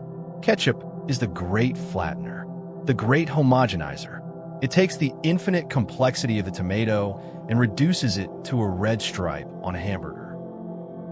And yet, it is also the product that made the tomato truly global. Before ketchup, the tomato was a staple of certain regional cuisines. After ketchup, it is everywhere. There is a genuine argument to be made that ketchup, for all its sins against flavor and nuance, did more to spread the tomato across the planet than any other single force in history. The price of globalization was homogenization. The tomato went everywhere, and everywhere it tasted exactly the same. Henry Heinz dies in 1919, a titan of American industry, a philanthropist, and by all accounts, a genuinely decent man who treated his workers better than most of his contemporaries. His company survives him and thrives, growing into one of the largest food corporations on Earth.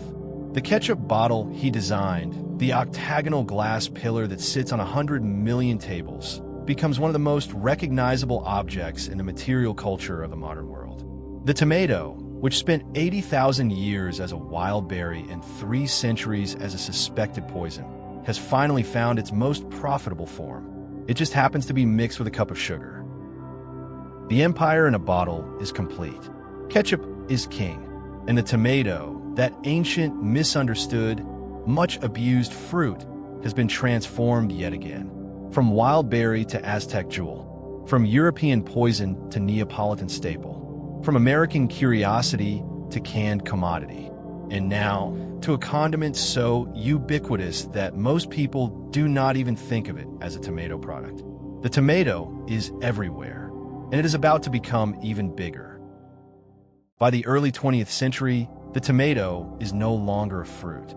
It is an industrial raw material.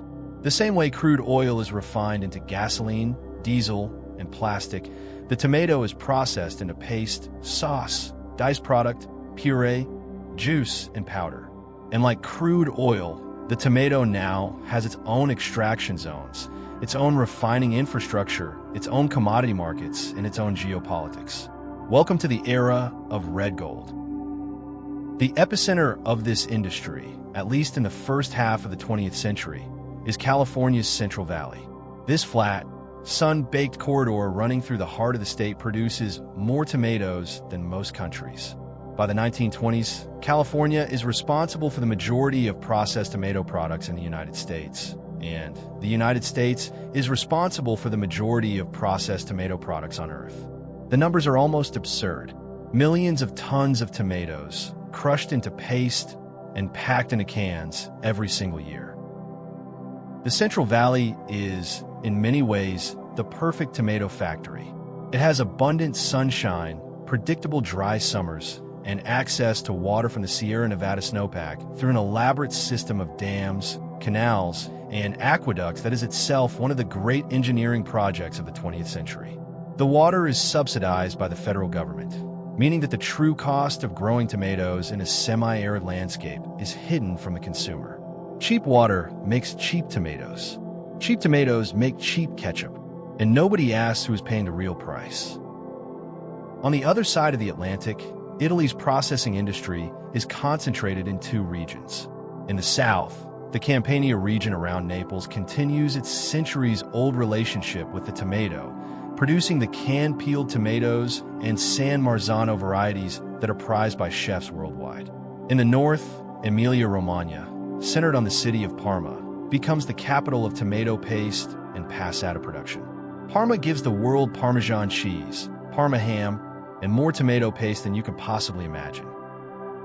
Spain, the country that first brought the tomato to Europe, develops its own massive processing sector in the 20th century. The plains of Extremadura and Andalusia, baked by Mediterranean sun, produce millions of tons of processing tomatoes for export. Much of this product is sold in bulk to other European countries, where it is repackaged under local brands. The Spanish tomato, like its Californian and Italian counterparts, is a commodity that moves through global supply chains with the anonymity of a bank transfer. The mechanization of tomato harvesting is a pivotal chapter in this story.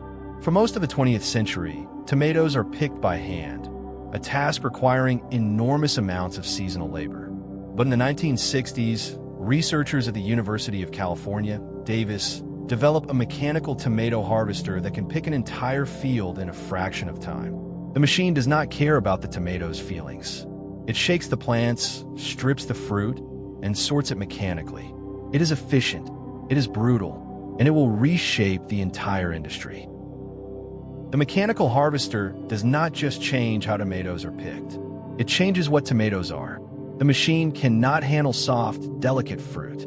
It needs tomatoes that are hard, uniform, and tough enough to survive being shaken off a vine, dropped onto a conveyor belt, and bounced through a sorting mechanism without turning into mush. So the breeders at UC Davis create a new kind of tomato, the VF145. Square-shouldered, thick-skinned, designed not to taste good, but to survive a machine. This is a turning point that cannot be overstated. For 10,000 years, the tomato was bred by humans who selected for flavor, size, color, and culinary utility. In the 1960s, the selection criteria changed. Now the tomato is bred for machine compatibility, shipping durability, and shelf life. Flavor is not on the list. It is not even in the building where the list is kept. The tomato, in the hands of industrial agriculture, is being re-engineered to satisfy the needs of machines and supply chains, not mouths. The economic structure of the global tomato processing industry deserves a moment of attention because it is genuinely strange. Most processed tomato products, whether they end up as ketchup in Kansas or pizza sauce in Tokyo, originate from one of a handful of production zones: California, Italy, Spain, Turkey, China. These zones compete ferociously on price, driving margins to razor-thin levels and creating constant pressure to reduce costs. The cheapest producer wins. Quality in this system is a luxury that the market rarely rewards. The commodity trading of tomato paste is a world unto itself. Tomato paste is bought and sold in bulk on international markets, priced by the metric ton, and shipped in aseptic bags inside steel drums that can weigh over 200 kilograms each. It is reconstituted, flavored, and repackaged at its destination, sometimes passing through multiple intermediaries before reaching a consumer who has no idea where the tomato was grown, who picked it, or how many countries it passed through on its way to the dinner table. Consider the journey. A tomato is grown in the Central Valley of California. It is mechanically harvested, trucked to a processing plant, crushed into paste, packed into a sterile drum, loaded onto a container ship, sailed across the Pacific to a food manufacturer in Southeast Asia, reconstituted with water and additives, packaged into retail-size cans or bottles, and shipped to a supermarket in Africa or the Middle East. By the time it reaches a consumer's plate, it has traveled 10,000 miles and been handled by a dozen different companies. And it costs less than $1. That price, less than $1 for a product that has circumnavigated the globe, should tell you something. It tells you that somewhere in this supply chain, someone or something is being drastically undervalued. The land, the water, the labor, the fuel. Something is absorbing the true cost of this product so that the retail price can remain artificially low. The cheap can of tomatoes on your supermarket shelf is a miracle of logistics and an indictment of the system that makes it possible.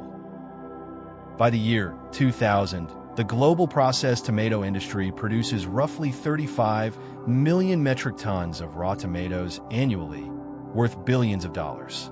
The industry employs hundreds of thousands of workers, supports ancillary industries in packaging, transportation, and equipment manufacturing, and feeds billions of people. It is, by any measure, one of the most successful agricultural enterprises in human history. And at its center, crushed beyond recognition, is the same small red fruit that Andean villagers once ignored. The tomato has become what economists call a perfectly commoditized product. Its identity has been stripped away. Its origin is irrelevant. Its flavor is standardized. It is measured in metric tons and priced in cents per kilogram. The wild berry that evolved on Andean hillsides 80,000 years ago has been fed into the grinding machinery of global capitalism and come out the other side as a spreadsheet entry. Red gold, indeed. But the gold, as always, flows upward, and the red, as we will see, is sometimes closer to blood than you think. Here's a question that should trouble you. When was the last time you ate a truly great tomato? Not a good tomato, not an acceptable tomato, a great one, a tomato that made you stop chewing and pay attention. A tomato that tasted like sunlight and earth and something almost electric on your tongue. If you're like most people in the industrialized world, the answer is either I cannot remember or never. And there's a reason for that. The great tomato did not disappear by accident. It was murdered, methodically, by scientists. The crime scene is the University of California, Davis. The weapon is selective breeding, and the motive is profit, beginning in the 1950s and accelerating through the 1970s and 1980s. Agricultural researchers at UC Davis and similar institutions developed tomato varieties specifically designed for the industrial supply chain. These varieties are not selected for flavor. They are selected for yield, uniformity, disease resistance, mechanical harvest compatibility, and above all, the ability to survive a journey of 2,000 miles in the back of a refrigerated truck. The result is the modern supermarket tomato. You know it well. It is perfectly round, uniformly red, and approximately the size of a tennis ball. Its skin is thick enough to resist puncture during shipping. Its flesh is dense, mealy, and almost devoid of the volatile aromatic compounds that give a good tomato its flavor. It can be picked green, stored in a warehouse for weeks, gassed with ethylene to trigger artificial reddening, and placed on a supermarket shelf where it will sit, looking photogenic and tasting like wet cardboard for days. The science behind this tragedy is well documented. A tomato's flavor comes from a complex cocktail of sugars, acids, and volatile organic compounds. The most important of these volatiles, the ones responsible for that distinctive tomato taste, are produced by genes that, as it turns out, are linked to genes controlling other traits that breeders considered undesirable: irregular shape, soft flesh, thin skin, susceptibility to cracking. When breeders selected against these flaws, they inadvertently selected against flavor. Correlation destroyed the tomato. In 2012, a landmark study published in the journal Science identified a specific genetic mutation called uniform ripening that had been deliberately bred into virtually all commercial tomato varieties.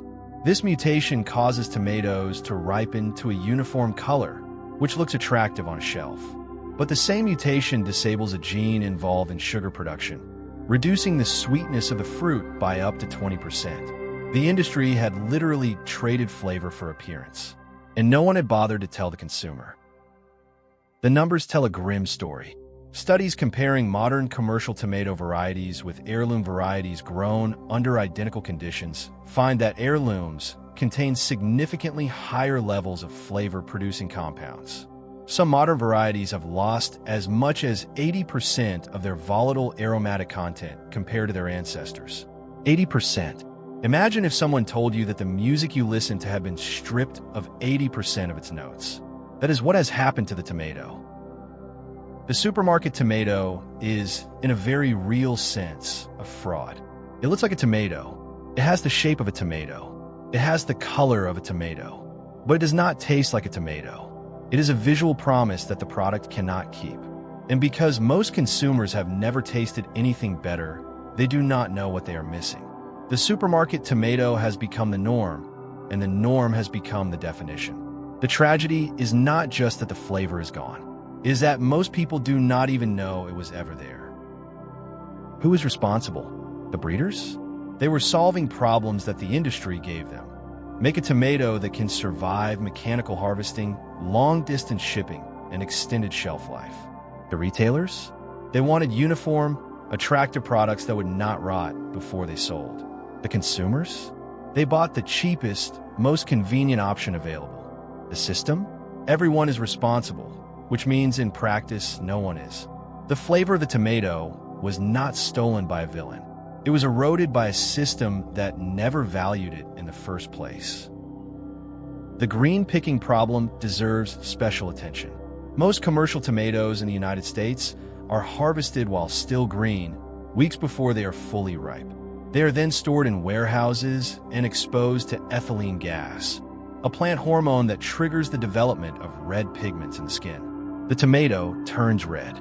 It looks ripe, but it has never actually ripened on the vine. The sugars have not fully developed. The aromatics have not formed. It is a tomato that has been dressed in the costume of ripeness without ever experiencing the real thing. There's a word for this in the tomato research community. They call it flavor dilution.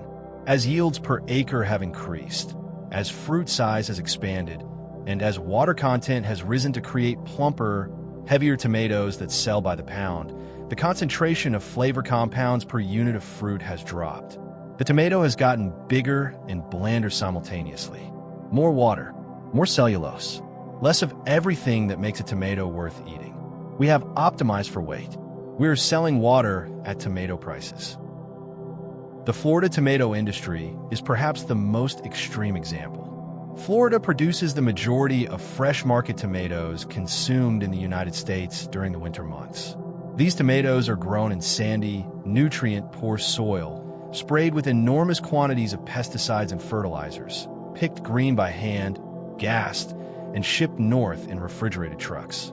They are, by any reasonable standard, among the worst-tasting tomatoes commercially available anywhere on Earth. And Americans eat millions of pounds of them every year.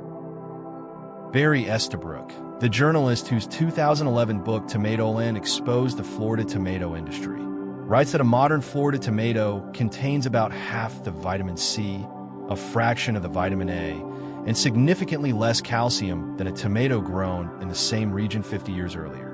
The nutritional content has declined alongside the flavor. The modern commercial tomato is not just bland. It is less nourishing. We have engineered a food that is worse for us in every measurable way than what it replaced. This is not just an American problem. The same forces that hollowed out the American tomato, mechanization, long-distance shipping, supermarket consolidation, and consumer indifference, are at work in every industrialized country. Dutch greenhouse tomatoes, Spanish hothouse tomatoes, Chinese processing tomatoes. The same genetic narrowing, the same flavor loss, the same prioritization of logistics over taste. The flavor forgetting is global, and it happened so gradually that an entire generation grew up not knowing what a real tomato tasted like. The saddest part of this story is not the loss itself. It is the forgetting. An entire civilization has forgotten what a tomato is supposed to taste like. We have replaced the real thing with a facsimile so convincing, at least visually, that we do not notice the substitution. We buy tomatoes because they look like tomatoes. We eat them without pleasure and without complaint. And somewhere in the genetic archives of seed banks and the backyard gardens of stubborn old gardeners, the flavor that was stolen is still alive, waiting to be remembered. Let's talk about the thing nobody wants to talk about. The hands. The human hands that pick your tomatoes, pack your tomatoes, sort your tomatoes, and can your tomatoes. These hands belong to some of the most vulnerable, exploited, and invisible workers in the global economy. They work in conditions that range from merely awful to genuinely criminal. And the entire system is designed to ensure that you, the consumer, never have to think about them. Start in Immokalee, Florida, a small town in Collier County, deep in the agricultural flatlands south of Lake Okeechobee. Immokalee is the tomato capital of the eastern United States, the place where the majority of winter tomatoes consumed in American homes and restaurants are picked. It is also, according to the United States Department of Justice, ground zero for modern-day slavery. That is not a metaphor.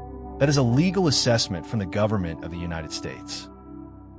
Since 1997, federal prosecutors have successfully prosecuted multiple cases of actual, literal slavery in the Immokalee tomato fields.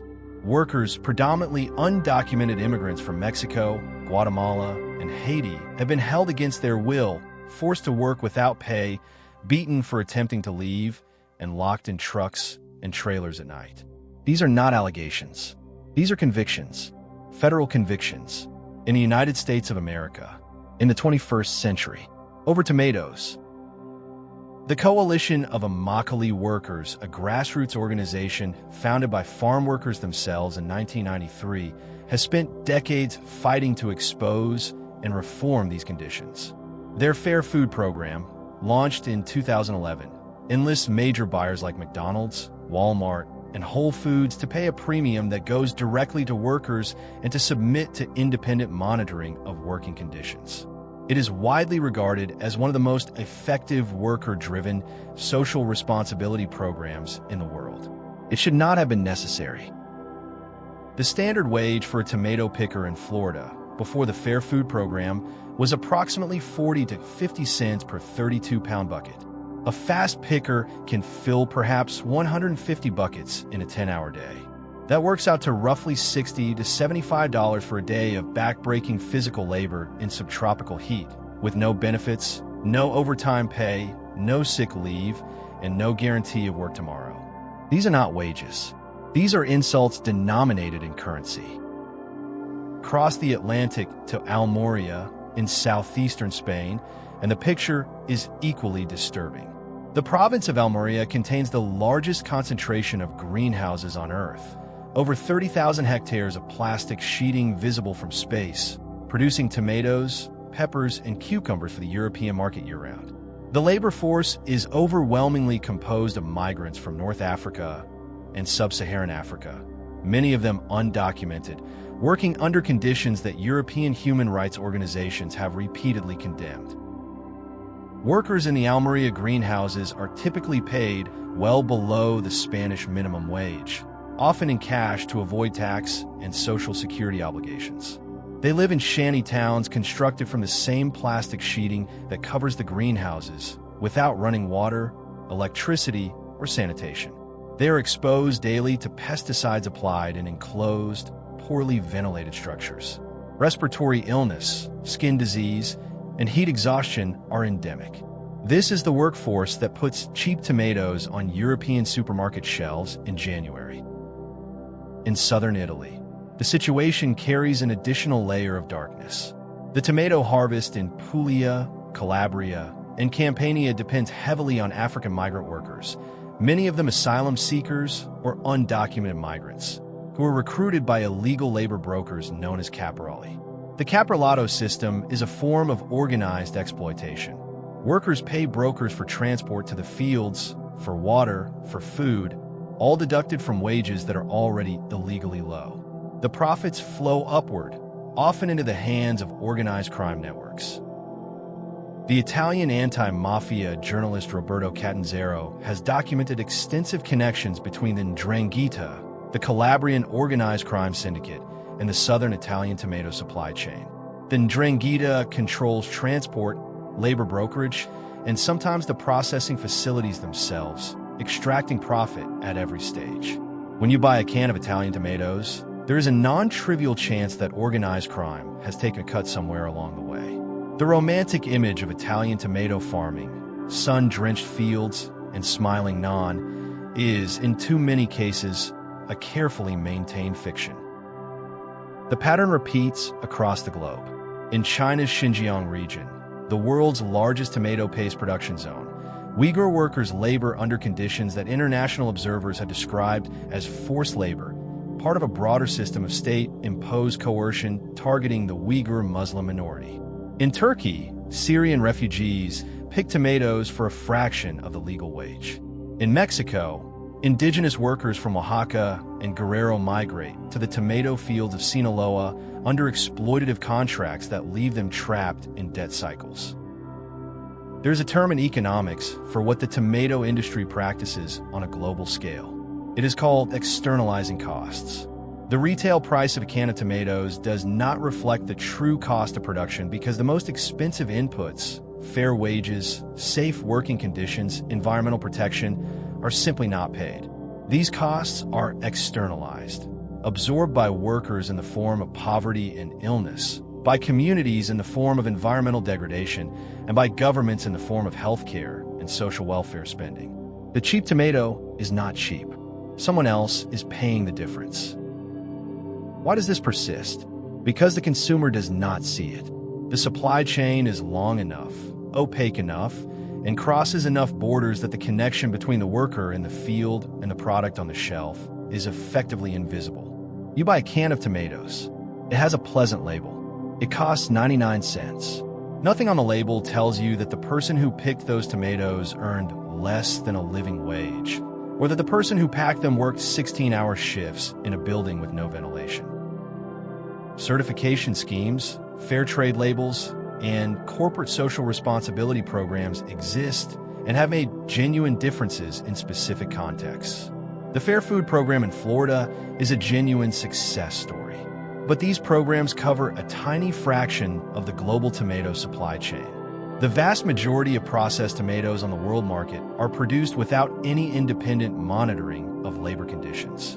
The default in the global tomato industry is exploitation. The exceptions are exceptions precisely because they are rare. Let's name what this is. It is a system in which the world's most consumed fruit is produced, in significant part, by some of the world's most vulnerable and abused workers.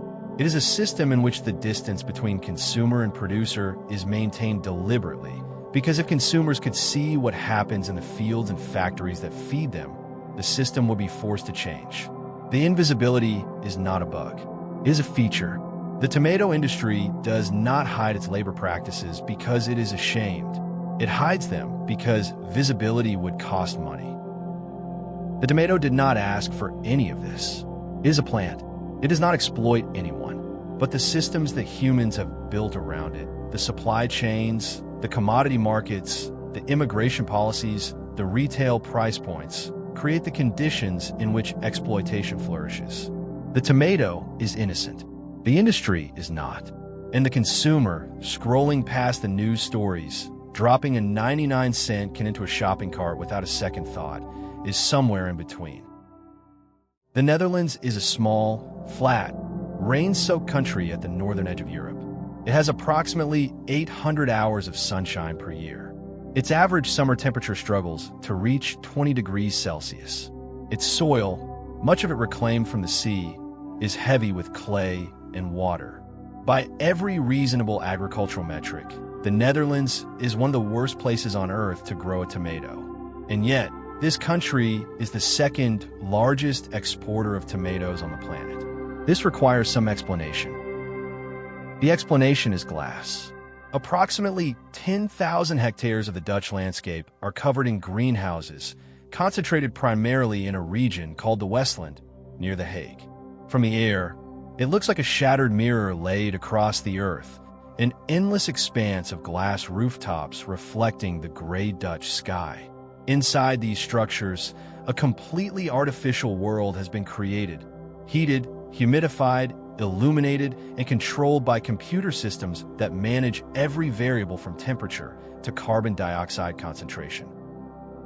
A modern Dutch tomato greenhouse is less a farm than a factory.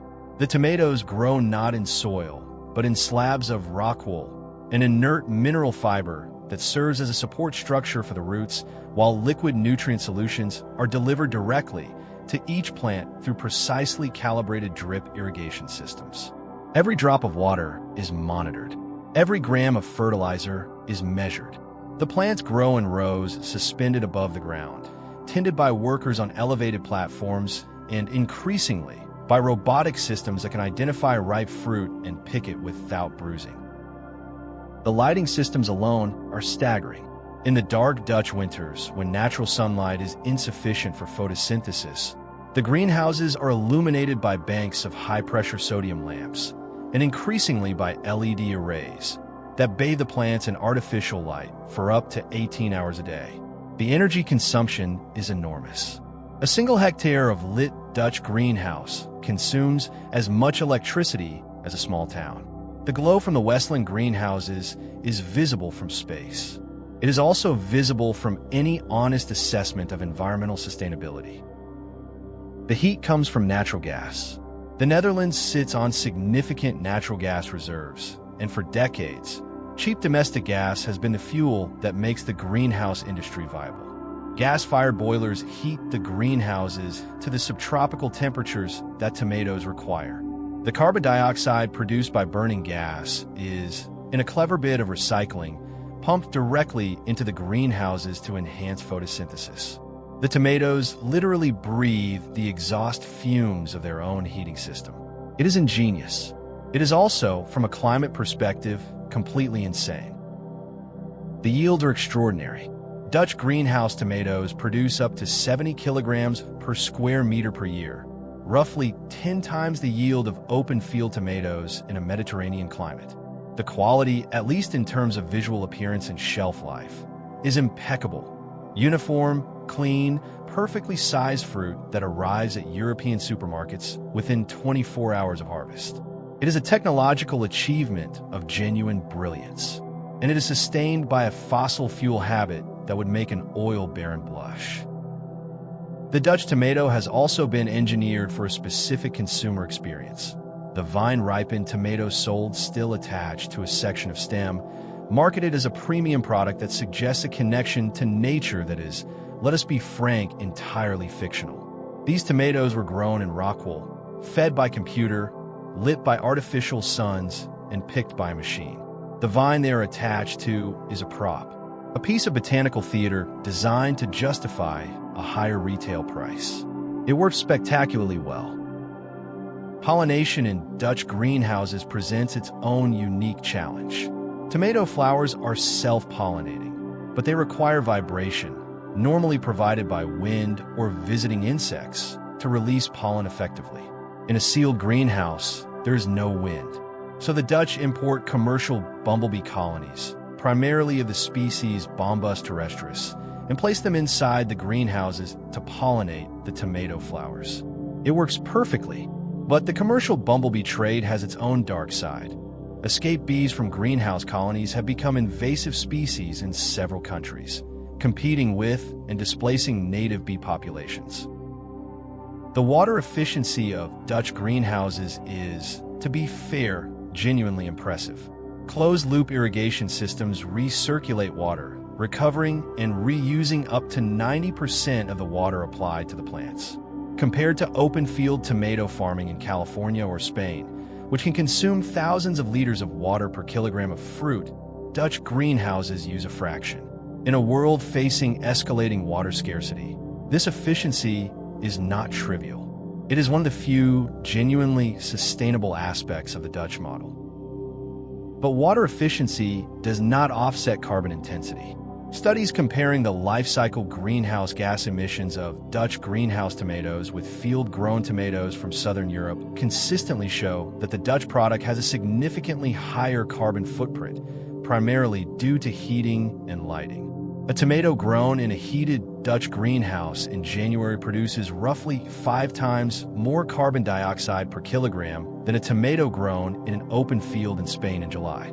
The Dutch tomato is water efficient and carbon catastrophic.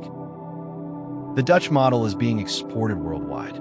Countries from Canada to China, from Russia to the Gulf states, are building Dutch-style greenhouse complexes to produce tomatoes and other vegetables in climates where outdoor cultivation is impossible or impractical. Saudi Arabia grows greenhouse tomatoes in the desert. Iceland grows them using geothermal heat. South Korea lights them with LEDs powered by nuclear electricity. The technology is proven. The question is whether a proven technology that depends on massive energy inputs is a solution or a symptom. There is a philosophical question buried in the Dutch greenhouse that rarely gets asked. Should we grow tomatoes in places where tomatoes cannot grow? The entire Dutch model is predicated on overriding nature, on creating artificial environments that mimic conditions found naturally in other parts of the world. It is a spectacular feat of engineering, but it also represents a fundamental refusal to accept ecological limits.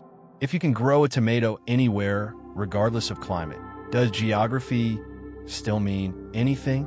And if it does not, what else are we willing to override? The tomato, that adaptable, resilient, stubbornly persistent fruit, has now been placed inside a machine that controls every variable of its existence. Light, temperature, water, nutrition, pollination, harvest, all managed by algorithms running on servers in climate-controlled data centers. The tomato has gone from a wild berry in the Andes to a product of total technological control. It has never been further from its origins. And yet, when you bite into a Dutch greenhouse tomato, it still tastes like what it has become, a triumph of engineering over everything, including flavor. The plastic is the final indignity. Dutch greenhouses generate enormous quantities of plastic waste. Crop strings, planting pots, rock wool slabs, irrigation tubing, and the greenhouse coverings themselves, which must be replaced regularly. The Netherlands produces tens of thousands of tons of agricultural plastic waste annually.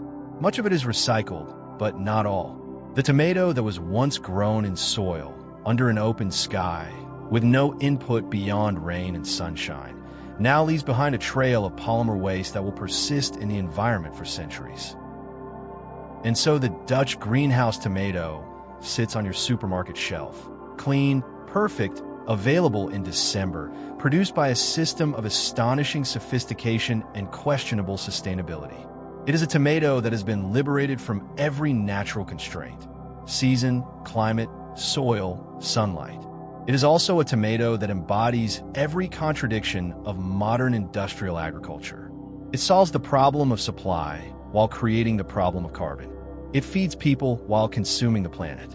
It is the future of food, and the future, it turns out, tastes a lot like natural gas. On May 21st, 1994, a tomato called the Flavre Sauveur goes on sale at a supermarket in Davis, California. It costs $2.39 per pound, roughly twice the price of a regular tomato. It is the first genetically modified food ever sold to the American public. It is also, in retrospect, the opening shot in a war that has consumed billions of dollars, reshaped international trade law, and divided the world into two irreconcilable camps, all over a tomato that, by most accounts, did not even taste very good. The Flavre Sauveur was developed by Calgene, a small biotechnology company in Davis, California. The modification was elegantly simple. A single gene, called polygalactorinase, which produces an enzyme that breaks down cell walls during ripening, was silenced using an antisense RNA technique.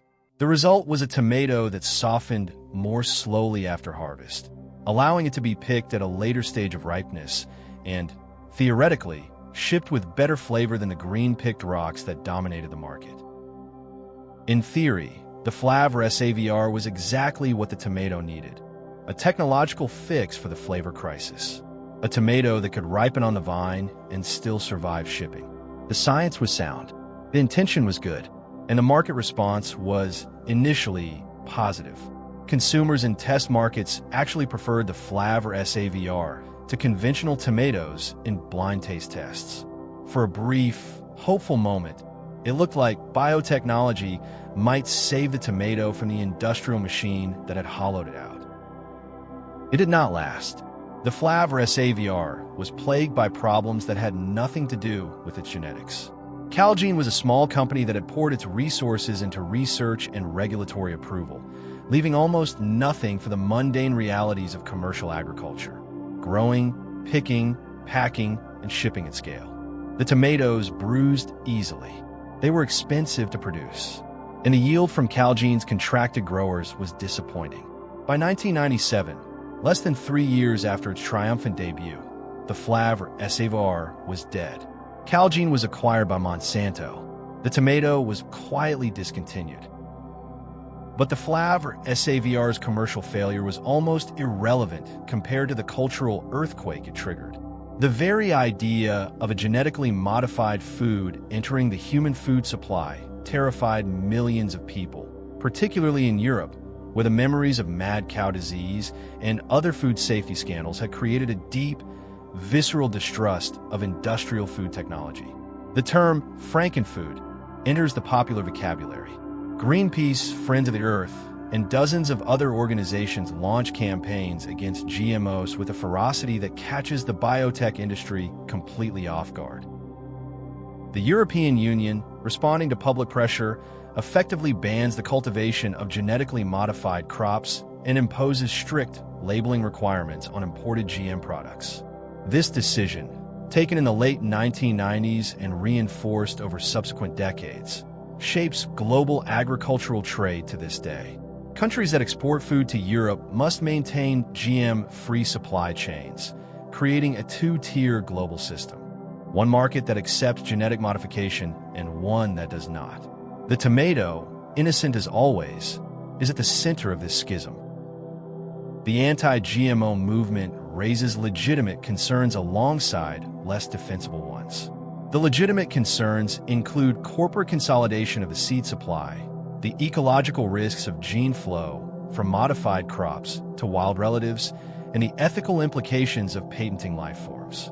The less defensible concerns include claims that GM foods cause cancer, allergies, or organ damage, claims that decades of scientific research have consistently failed to support.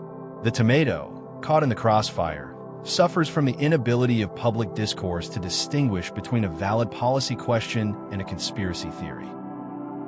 The patent issue deserves particular attention because it goes to the heart of a question the tomato's history keeps raising. Who owns a plant? For 10,000 years, the tomato was a shared resource.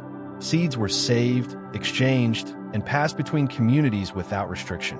The development of patented varieties, whether genetically modified or produced through conventional breeding, fundamentally changes this arrangement. A patented tomato variety is owned by a corporation. Farmers who grow it must buy new seed each year.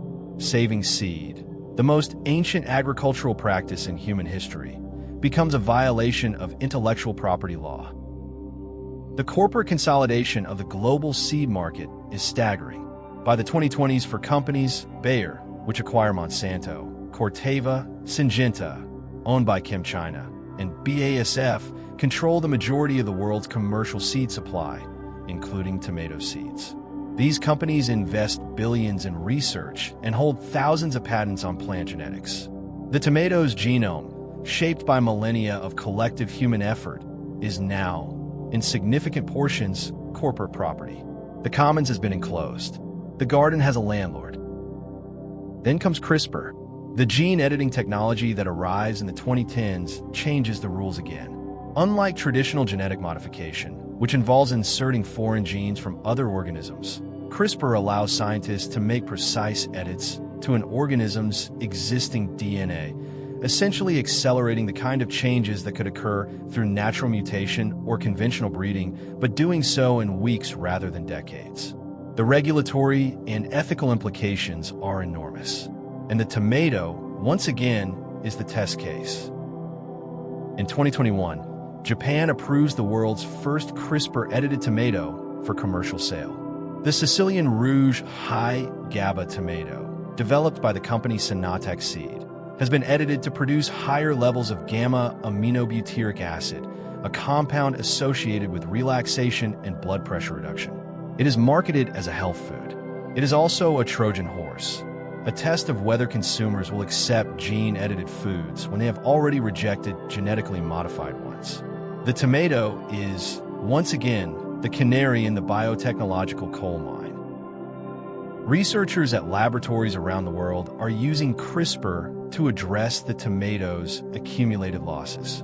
Teams are editing genes to restore volatile compounds lost during decades of industrial breeding.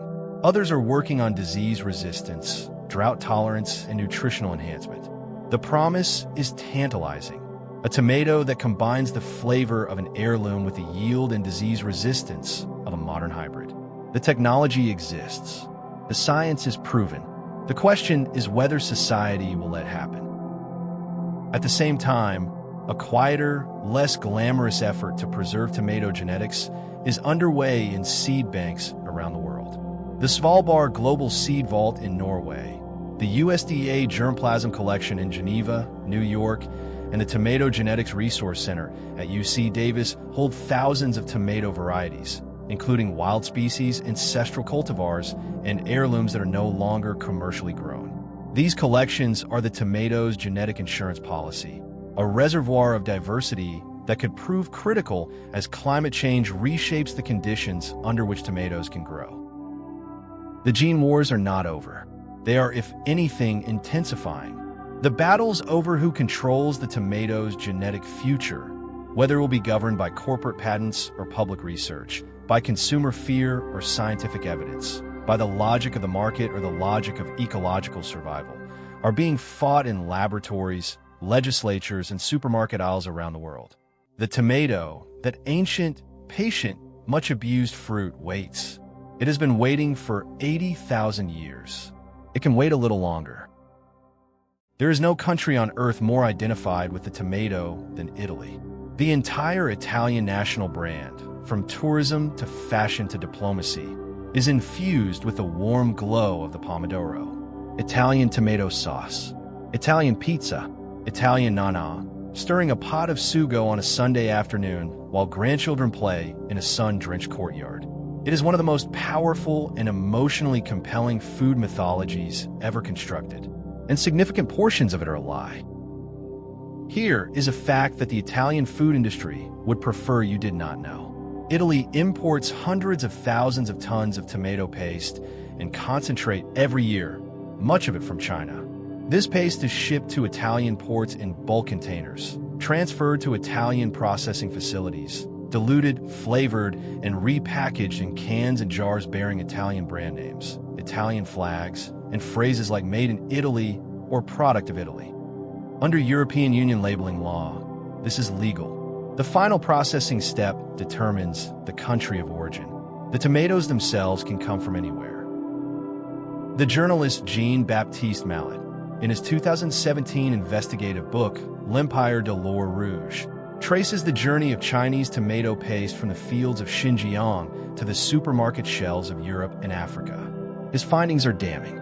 Paste produced in China at a fraction of the cost of Italian production is shipped to Italy, blended with a small quantity of Italian tomatoes, and sold worldwide as an Italian product. The consumer pays a premium for Italian quality. The premium goes to Italian middlemen. The Chinese producer gets the bulk price. The consumer gets a fiction. The San Marzano scandal is the most emblematic case.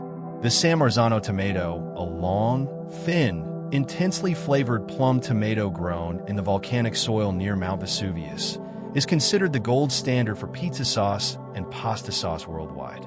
It carries a DOP designation, Denominazione di Origine Protetta, which is supposed to guarantee that the product was grown and processed in a specific geographic area according to traditional methods.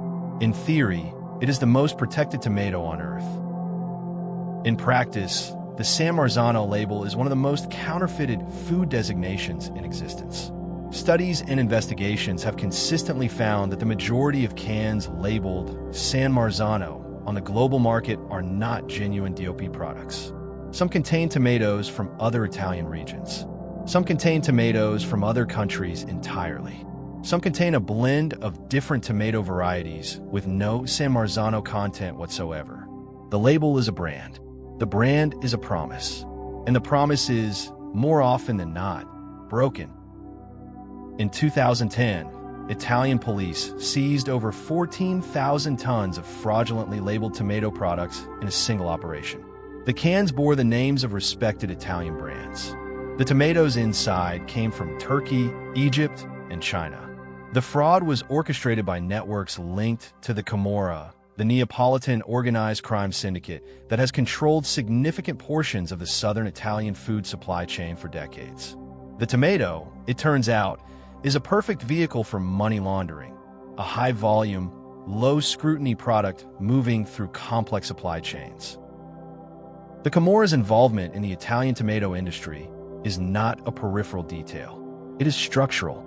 Investigative journalists and anti-mafia prosecutors have documented Camorra control over transport companies, wholesale markets, packaging plants, and labor recruitment in the tomato-growing regions of Campania. The organization extracts profit at every node of the supply chain, from the field to the supermarket shelf. When you buy certain brands of southern Italian tomatoes, you are, whether you know it or not, contributing to the revenue stream of one of the most powerful criminal organizations in Europe. The 'Ndrangheta, Calabria's even more secretive and powerful mafia, operates in a similar fashion in its home territory. Calabria produces significant quantities of tomatoes for both the domestic and export markets, and the 'Ndrangheta's control over agricultural labor, particularly the exploitation of African migrant workers through the caporalato system, gives it a chokehold on production costs. The organization does not grow tomatoes. It taxes the people who do. and it ensures that the human cost of that taxation remains invisible. Italy's legitimate tomato producers are caught in an impossible position. They compete against cheap imports from China and other low-cost producers, while simultaneously fighting fraud from within their own country. The genuine San Marzano farmer, growing real DOP tomatoes in the shadow of Vesuvius using traditional methods, is undercut on price by counterfeits bearing his own region's name. It is a market in which authenticity is a competitive disadvantage. The honest producer pays the costs of quality. The fraudster captures the margin. The Italian government has made periodic efforts to crack down on tomato fraud, but the scale of the problem overwhelms the regulatory apparatus. The Corpo Forestale dello Stato, Italy's forestry and food police, has conducted hundreds of raids and seizures. The Carabinieri's Food Safety Division monitors supply chains. The European Union has tightened labeling requirements. But fraud persists because the incentives are overwhelming. The margin between Chinese commodity paste and Italian branded product is enormous, and the penalties for fraud, when they're applied at all, are trivial compared to the profits. There is an almost tragic dimension to the Italian paradox. Italy genuinely does produce some of the finest tomato products on earth. The volcanic soils of Campania, the sun of Puglia, the expertise of generations of farmers and processors, these are real. Italian tomato culture is not entirely a myth, but it is a myth that has been so thoroughly exploited, so cynically monetized, and so deeply penetrated by criminal enterprise that separating the genuine from the fraudulent has become nearly impossible for the ordinary consumer. The paradox extends to the Italian consumer as well. Italians consume enormous quantities of tomato products, but even domestic consumers are not immune to the labeling shell game. A 2019 investigation by the Italian consumer organization Altro Consumo found significant discrepancies between the labels and contents of popular tomato products sold in Italian supermarkets. If even Italian consumers cannot trust Italian tomato labels, what hope does the rest of the world have? The Italian paradox is, ultimately, a parable about the gap between image and reality. Italy sells the world a dream of the tomato. Sun, soil, tradition, love. And the dream is beautiful. Is so beautiful that people pay a premium for it. But behind the dream, the same forces that distort every other commodity market, greed, exploitation, criminal enterprise, and the relentless pressure to cut costs, are at work. The pomodoro, the golden apple, has a shadow, and the shadow is shaped like a balance sheet. In the early 1990s, China was a negligible player in the global tomato market. It grew tomatoes for domestic consumption, mostly fresh, mostly in small plots. It had no significant processing infrastructure. It had no export pipeline. It was, in tomato terms, nobody. And the Chinese government decided to change that. And when the Chinese government decides to change something, it tends to change at a speed and scale that leaves the rest of the world blinking in confusion. The transformation centers on the Xinjiang Uyghur Autonomous Region, a vast, arid territory in China's far northwest. Xinjiang has several characteristics that make it ideal for industrial tomato cultivation. Intense sunshine, low humidity, extreme temperature differentials between day and night, and, crucially, access to water from glacial meltwater flowing off the Tian Shan Mountains. It also has something else, a politically marginalized population that provides a vulnerable and controllable workforce. By the 2000s, Xinjiang is producing millions of tons of processing tomatoes annually. The Kafko Ton Corporation, a state-backed enterprise, becomes one of the largest tomato paste manufacturers on Earth, operating processing plants that dwarf anything in California or Italy. The paste is packed in sterile drums and shipped worldwide, arriving in ports across Africa, Europe, the Middle East, and Southeast Asia at prices that undercut every competitor. The Chinese tomato paste is not better. It is not tastier. It is simply cheaper. And in commodity markets, cheaper is the only thing that matters. The mechanism of Chinese price dominance is state subsidies. The Chinese government, through direct payments, tax breaks, land grants, and subsidized water, energy, and transport, artificially reduces the cost of tomato production to levels that no unsubsidized competitor can match. This is not a free market. It is a strategic deployment of state resources to capture a global commodity market. The same playbook China has used in steel, solar panels, and rare earth minerals is being applied to tomato paste. The results are the same: market domination through state-financed undercutting. The impact on other producing countries has been devastating. In Ghana, where a small but growing tomato processing industry once served the West African market, Chinese paste has flooded the market at prices local producers cannot match. Ghanaian tomato factories have closed. Ghanaian farmers who once grew tomatoes for processing have switched to other crops or abandoned farming altogether. The same pattern repeats across West Africa, North Africa, and parts of the Middle East. Local industries destroyed by the arrival of Chinese products sold below the cost of local production. In Italy, the impact is subtler but equally corrosive.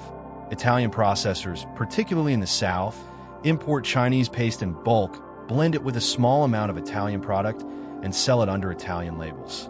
This practice, as we discussed in the previous chapter, is technically legal under European labeling rules. But it effectively displaces Italian-grown tomatoes, undermines Italian farmers, and turns made in Italy from a guarantee of origin into a marketing fiction. Chinese paste in Italian clothes. It is the tomato equivalent of putting a Ferrari badge on a bicycle. And then there is the labor question. Since 2017, an increasing body of evidence from journalists, researchers, and human rights organizations has documented a system of mass surveillance, arbitrary detention, forced labor, and cultural suppression targeting the Uyghur Muslim population of Xinjiang. The tomato industry, which depends on both agricultural and processing labor in the region, is directly implicated in these allegations. In 2021, the United States passed the Uyghur Forced Labor Prevention Act, which creates a rebuttable presumption that all goods produced in Xinjiang are the product of forced labor and bans their import into the United States. Tomato paste from Xinjiang is explicitly included. The European Union and other Western governments have issued sanctions and due diligence requirements targeting Xinjiang products. But enforcement is difficult, supply chains are opaque, and Chinese tomato paste continues to reach global markets through third countries and intermediary processors. The Chinese government denies all allegations of forced labor. It describes its programs in Xinjiang as vocational training initiatives designed to reduce poverty and combat extremism. It points to rising incomes and improved infrastructure in the region as evidence of benevolent development. Western governments, human rights organizations, and independent journalists dispute these claims, citing satellite imagery of detention facilities, testimony from former detainees, and leaked government documents that describe coercive mobilization of labor. The geopolitics of tomato paste might sound absurd. A condiment triggering international sanctions, trade wars, and human rights investigations. But the absurdity is the point. The tomato, that ancient, humble fruit, has been drawn into the most consequential geopolitical confrontation of the 21st century. A can of paste on a Nigerian market shelf connects, through an unbroken chain of commerce and complicity, to surveillance cameras in Urumqi and policy debates in Washington. Everything is connected, even the tomato. The African dimension of China's tomato empire deserves particular attention. In many West African countries, tomato paste is a dietary staple, used as the base for stews, soups, and sauces that form the core of daily meals.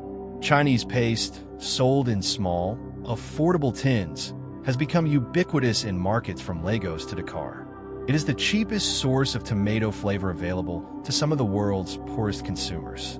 Banning it, as some activists advocate, would raise food prices for people who can least afford it. The ethics are agonizing. This is the bind. Chinese tomato paste may be the product of forced labor, state subsidies, and predatory pricing.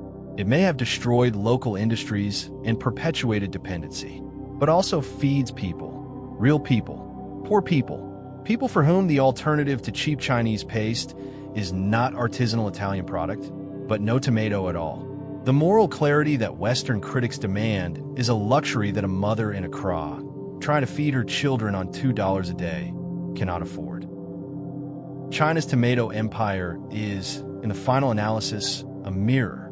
It reflects the global food system's deepest contradictions, the tension between cheap food and fair labor, between open markets and state manipulation, between consumer convenience and ethical responsibility. The tomato paste that flows from Xinjiang to the world is not just a commodity. It is a test case for whether the global economy can be organized around principles other than lowest cost. So far, the answer is not encouraging. While the industrial machine was busy engineering the soul out of the tomato, something beautiful was happening in backyards, on small farms, and in the seed libraries of people whom the rest of the world considered eccentric at best and crazy at worst. A counter-revolution, a resurrection, a stubborn, dirt under the fingernails refusal to accept that the tasteless, mealy, shipped from 2,000 miles away supermarket imposter was the only tomato available. The heirloom movement was born not from ideology, but from outrage, and from hunger for something real. The word heirloom, in the context of tomatoes, refers to open pollinated varieties that have been passed down through generations, typically for 50 years or more, without the intervention of modern commercial breeding programs. These are the varieties your great-grandmother grew. The varieties that seed companies stopped selling because they were too ugly, too fragile, or too variable for the industrial supply chain. They have names that read like a poetry collection: Mortgage Lifter, Brandywine, Black Crim, Cherokee Purple, Green Zebra, Aunt Ruby's German Green. Each name carries a story. The Mortgage Lifter was allegedly developed in the 1930s by a radiator repairman in Logan, West Virginia, named Marshall Cletus Biles, who crossbred 4 large tomato varieties, sold the plants for $1 each, and paid off his $6,000 mortgage in 6 years. The Cherokee Purple is said to have originated with the Cherokee people, though the exact provenance is debated. The Black Crim comes from the Isle of Crim in the Black Sea, brought to the West by a Cold War-era seed exchange. These are not just tomatoes. They are artifacts. The modern heirloom tomato movement can be traced, in large part, to one man, Kent Wheely. In 1975, Wheely and his wife Diane founded the Seed Savers Exchange in Decorah, Iowa, after inheriting seed from Diane's grandfather, a Bavarian immigrant who had brought them from his village in Germany. What began as a personal project to preserve a family's horticultural heritage grew into the largest non-governmental seed bank in North America, housing over 20,000 heirloom plant varieties, including hundreds of tomatoes. Wheely understood something that the industrial seed companies either did not understand or did not care about. Genetic diversity is not a luxury. It is a survival strategy. Every time a commercial variety replaces a traditional one, the gene pool narrows. And a narrow gene pool is a catastrophe waiting to happen.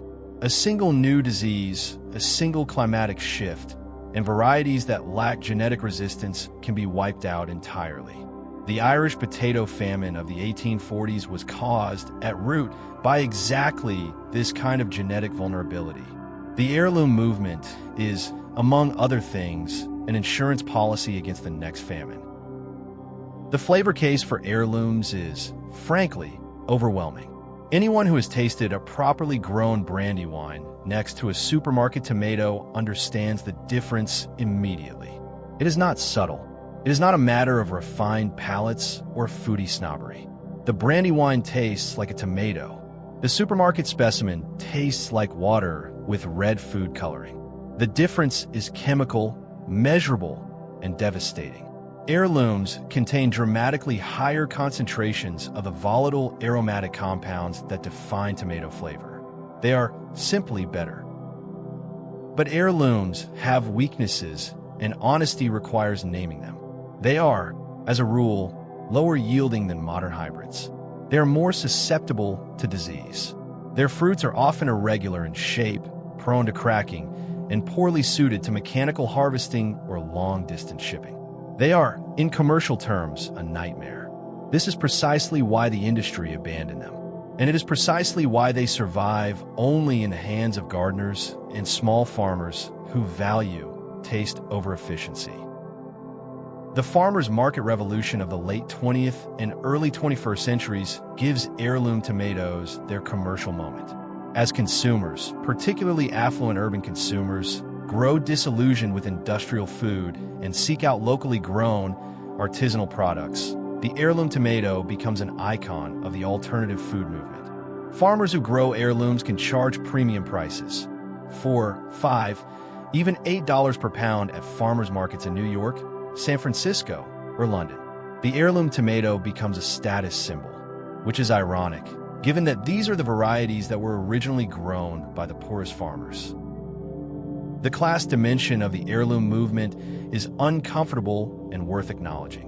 The best-tasting tomatoes on earth are now, in many markets, available only to people who can afford to pay $5 a pound at a weekend farmer's market or who have the time, space, and knowledge to grow their own. Meanwhile, the working class and the poor are left with the flavorless industrial product, sold cheaply at supermarket supply by the same industrial chain that destroyed the tomato's flavor in the first place. Good taste, it seems, has become a privilege. Despite this critique, the heirloom movement has achieved something genuinely important. It has reminded millions of people that a tomato can taste extraordinary. It has preserved genetic diversity that might otherwise have been lost forever. It has created a market incentive for flavor, however small, that pushes back against the industrial logic of lowest cost uniformity. And it has inspired a generation of gardeners, farmers, and cooks to take the tomato seriously as a living, complex, irreplaceable organism. Not a commodity, a heritage. The seed-saving community itself is a remarkable subculture. These are people who correspond across continents, trading seeds in small envelopes with handwritten labels. They maintain spreadsheets of germination rates and flavor notes that rival the databases of professional seed companies. They hunt for lost varieties in the gardens of elderly immigrants, in abandoned farmsteads, and in the seed banks of countries that most people could not find on a map. They are obsessive, they are meticulous, and they are, quietly, preserving the raw material from which the tomato's future will be built. The heirloom resurrection is not a solution to the tomato's industrial crisis. It cannot feed 8 billion people. It cannot replace the global processing industry. It cannot make a brandy wine survive a 2,000-mile truck ride. But it can do something that the industrial system cannot. It can remind us what we have lost. And sometimes, remembering what you have lost is the first step toward getting it back. The tomato likes it warm, but not too warm. The ideal temperature range for tomato fruit set, the moment when a flower successfully transitions into a developing fruit, is between 20 and 25 degrees Celsius during the day. Above 35 degrees, pollen viability drops dramatically. Above 40 degrees, it collapses. The flowers bloom, but they produce nothing. The plant stands in the heat, flowering uselessly, burning energy it cannot recover. This is not a theoretical concern. This is happening right now, in fields around the world, with increasing frequency. The arithmetic of climate change and tomato production is stark. Global average temperatures have already risen by approximately 1.1 degrees Celsius above pre-industrial levels. Under current emission trajectories, they are projected to rise by 2.5 to 4 degrees by the end of the century. For every degree of warming, tomato yields in the world's major production zones, California, Mediterranean Europe, China, are projected to decline by roughly 3 to 5%. That does not sound catastrophic. It is. At global production volumes, a 5% decline means millions of tons of tomatoes that no longer exist. Water is the other crisis. Tomato cultivation is water-intensive.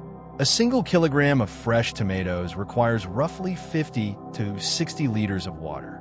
In California's Central Valley, the source of much of the world's processed tomatoes, groundwater levels have been declining for decades as agricultural pumping outpaces natural recharge.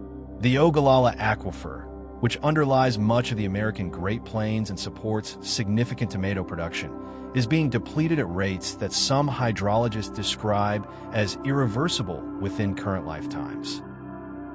In the Mediterranean, the situation is equally dire. Spain's Guadalquivir River Basin, which irrigates the tomato fields of Andalusia, is experiencing chronic water stress.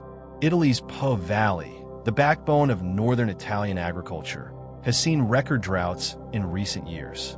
Turkey, a major tomato producer, faces declining rainfall in its southern provinces. The regions that currently produce the majority of the world's tomatoes are, almost without exception, the regions where water scarcity is accelerating fastest. The search for solutions has taken scientists to some of the most extreme environments on Earth. In the Atacama Desert of Chile, the driest, non-polar desert in the world, wild relatives of the tomato survive in conditions that would kill any commercial variety within days. These desert-adapted species, including Solanum chilense and Solanum sicens, have evolved mechanisms to extract moisture from fog, tolerate extreme heat, and survive in soils with almost no organic content. Their genes are a treasure trove for breeders seeking climate resilience. The Galapagos Islands harbor another wild tomato species, Solanum cheesemanii, that has adapted to volcanic soils, salt spray, and the intense equatorial sun. Galapagos tomatoes can tolerate salinity levels that would wither a commercial variety. As seawater intrusion contaminates coastal aquifers around the world, salt tolerance is not an academic curiosity. It is a survival trait. Breeders are crossing Galapagos wild tomatoes with commercial varieties, trying to introduce salt tolerance without sacrificing yield. The process is painstaking. The stakes are enormous. Vertical farming represents the most radical proposed solution. Instead of growing tomatoes in fields, vertical farms stack crops in climate-controlled indoor environments, typically in urban areas, using LED lighting, hydroponic nutrient delivery, and AI-driven management systems. Vertical farms use up to 95% less water than field agriculture. They use no pesticides. They produce year-round, and they are, by current technology, spectacularly expensive. A kilogram of vertically farmed tomatoes costs several times more than field-grown product. The economics of vertical farming for tomatoes are, at present, marginal at best. The energy costs of artificial lighting, while declining as LED technology improves, remain a major barrier. Vertical farms work well for leafy greens and herbs, which have short growth cycles and high value per kilogram. But tomatoes, which require months of growth, substantial light intensity, and physical support structures, are a tougher proposition. The technology is real. The affordability is not. Not yet. Artificial intelligence is entering tomato agriculture in ways that would have been unimaginable a decade ago. Computer vision systems can identify individual fruits, assess ripeness, detect disease, and guide robotic harvesters with precision that exceeds human capability. Machine learning algorithms optimize irrigation schedules, predict pest outbreaks, and adjust nutrient delivery in real time. The tomato farm of the near future may have more sensors than workers. This is either exciting or terrifying, depending on your perspective on the role of human beings in agriculture. There's a deeper question embedded in all of this technological optimism. Can technology solve a problem that technology, in large part, created?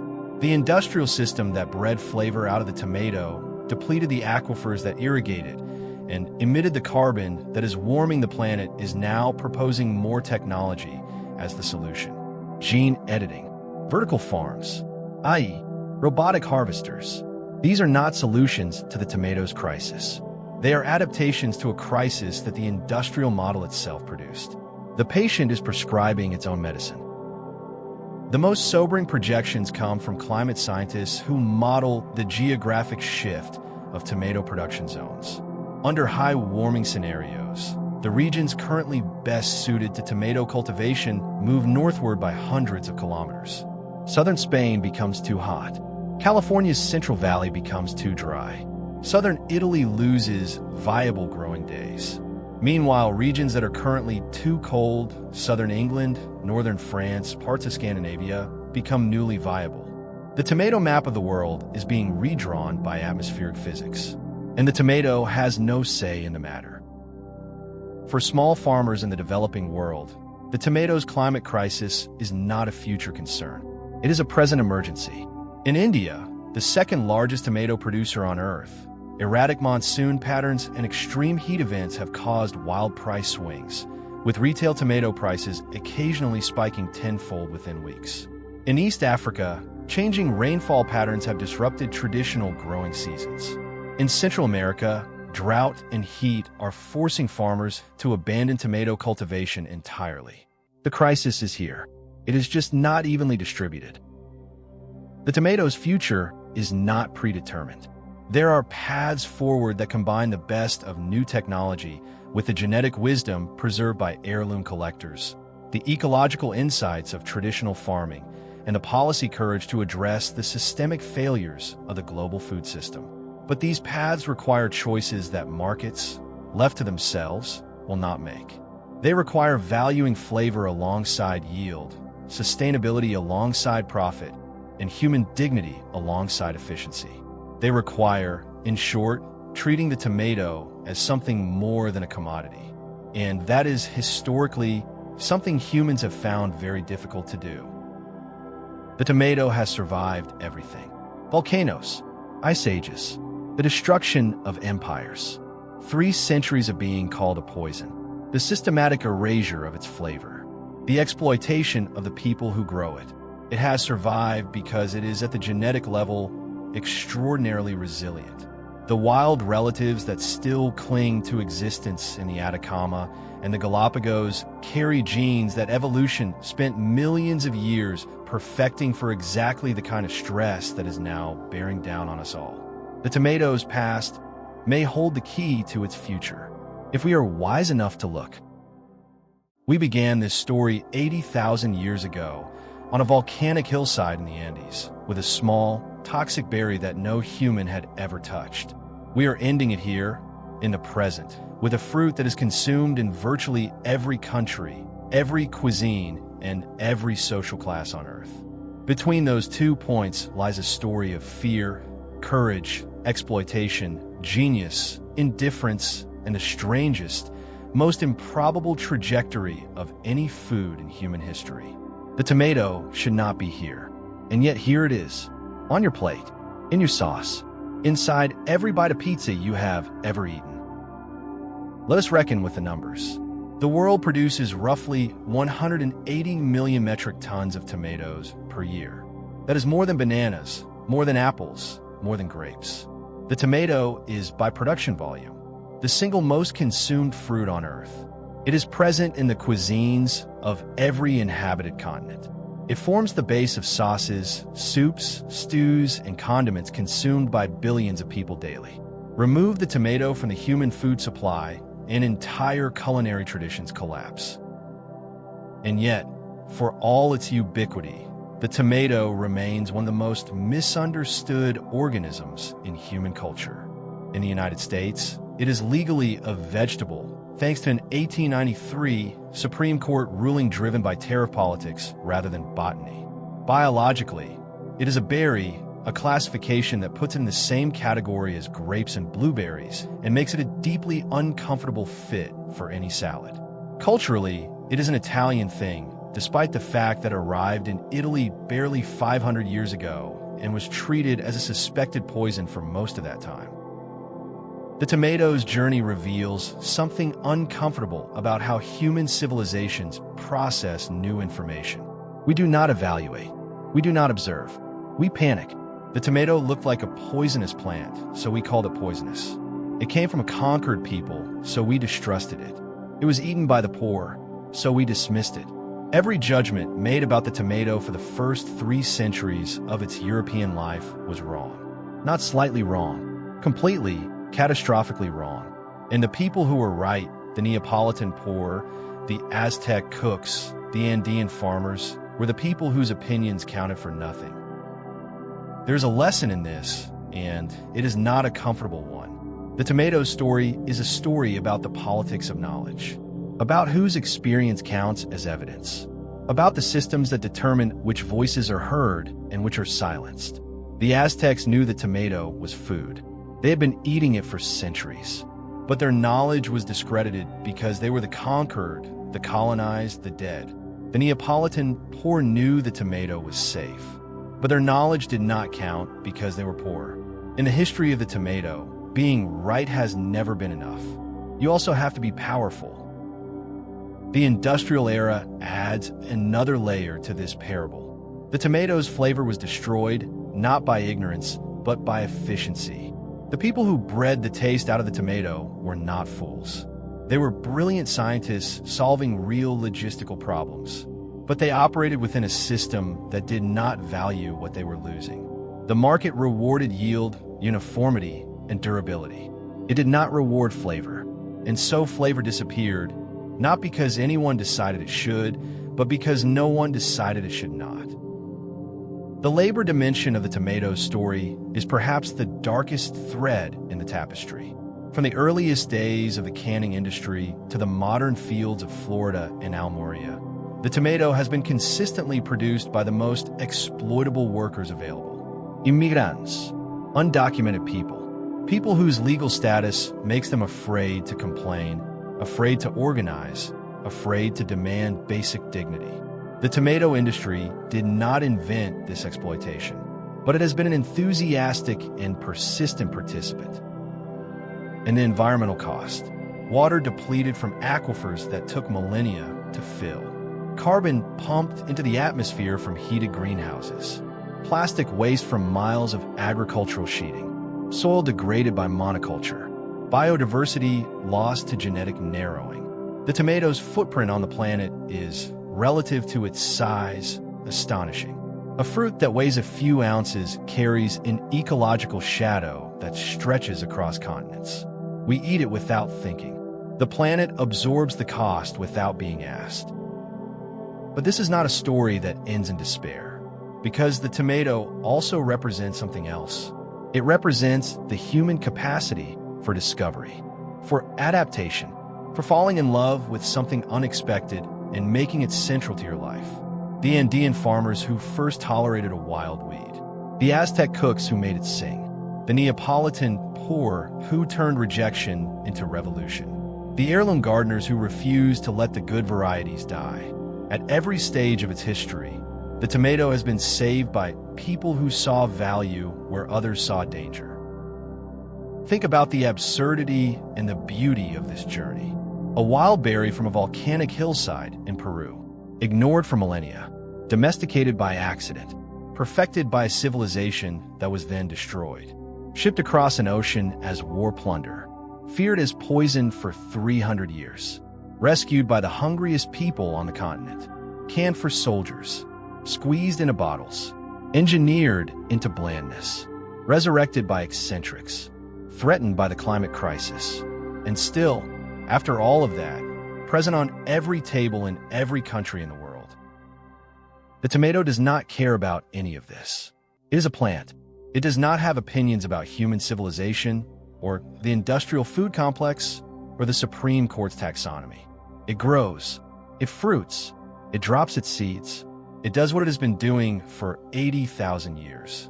If humans disappeared tomorrow, the tomato would go feral within a generation, reverting to something closer to its wild ancestors, thriving in the rubble of our abandoned cities the same way it once thrived in the rubble of Andean landslides. It does not need us. We need it. There is one more thing that the tomato story teaches us, and it is perhaps the most important. Everything you eat has a history. Every ingredient on your plate carries the weight of millennia, of human choices and human failures, of ecosystems exploited and communities displaced. The tomato is not unique in this regard. It is simply the most vivid example. A single fruit that contains, in its flesh and seeds and improbable biography, the entire story of human civilization's relationship with the natural world. All the brilliance, all the cruelty, all the stubborn, beautiful, infuriating refusal to learn from our own mistakes. So the next time you slice a tomato, pause. Just for a second. Think about the 80,000-year journey that brought it to your cutting board.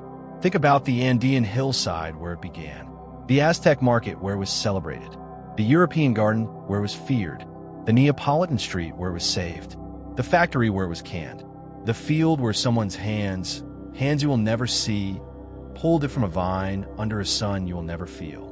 Think about all of that, and then eat it. It has earned it. This has been the complete history of tomato. 80,000 years, 20 chapters, one fruit, and the story, like the tomato itself, is far from over.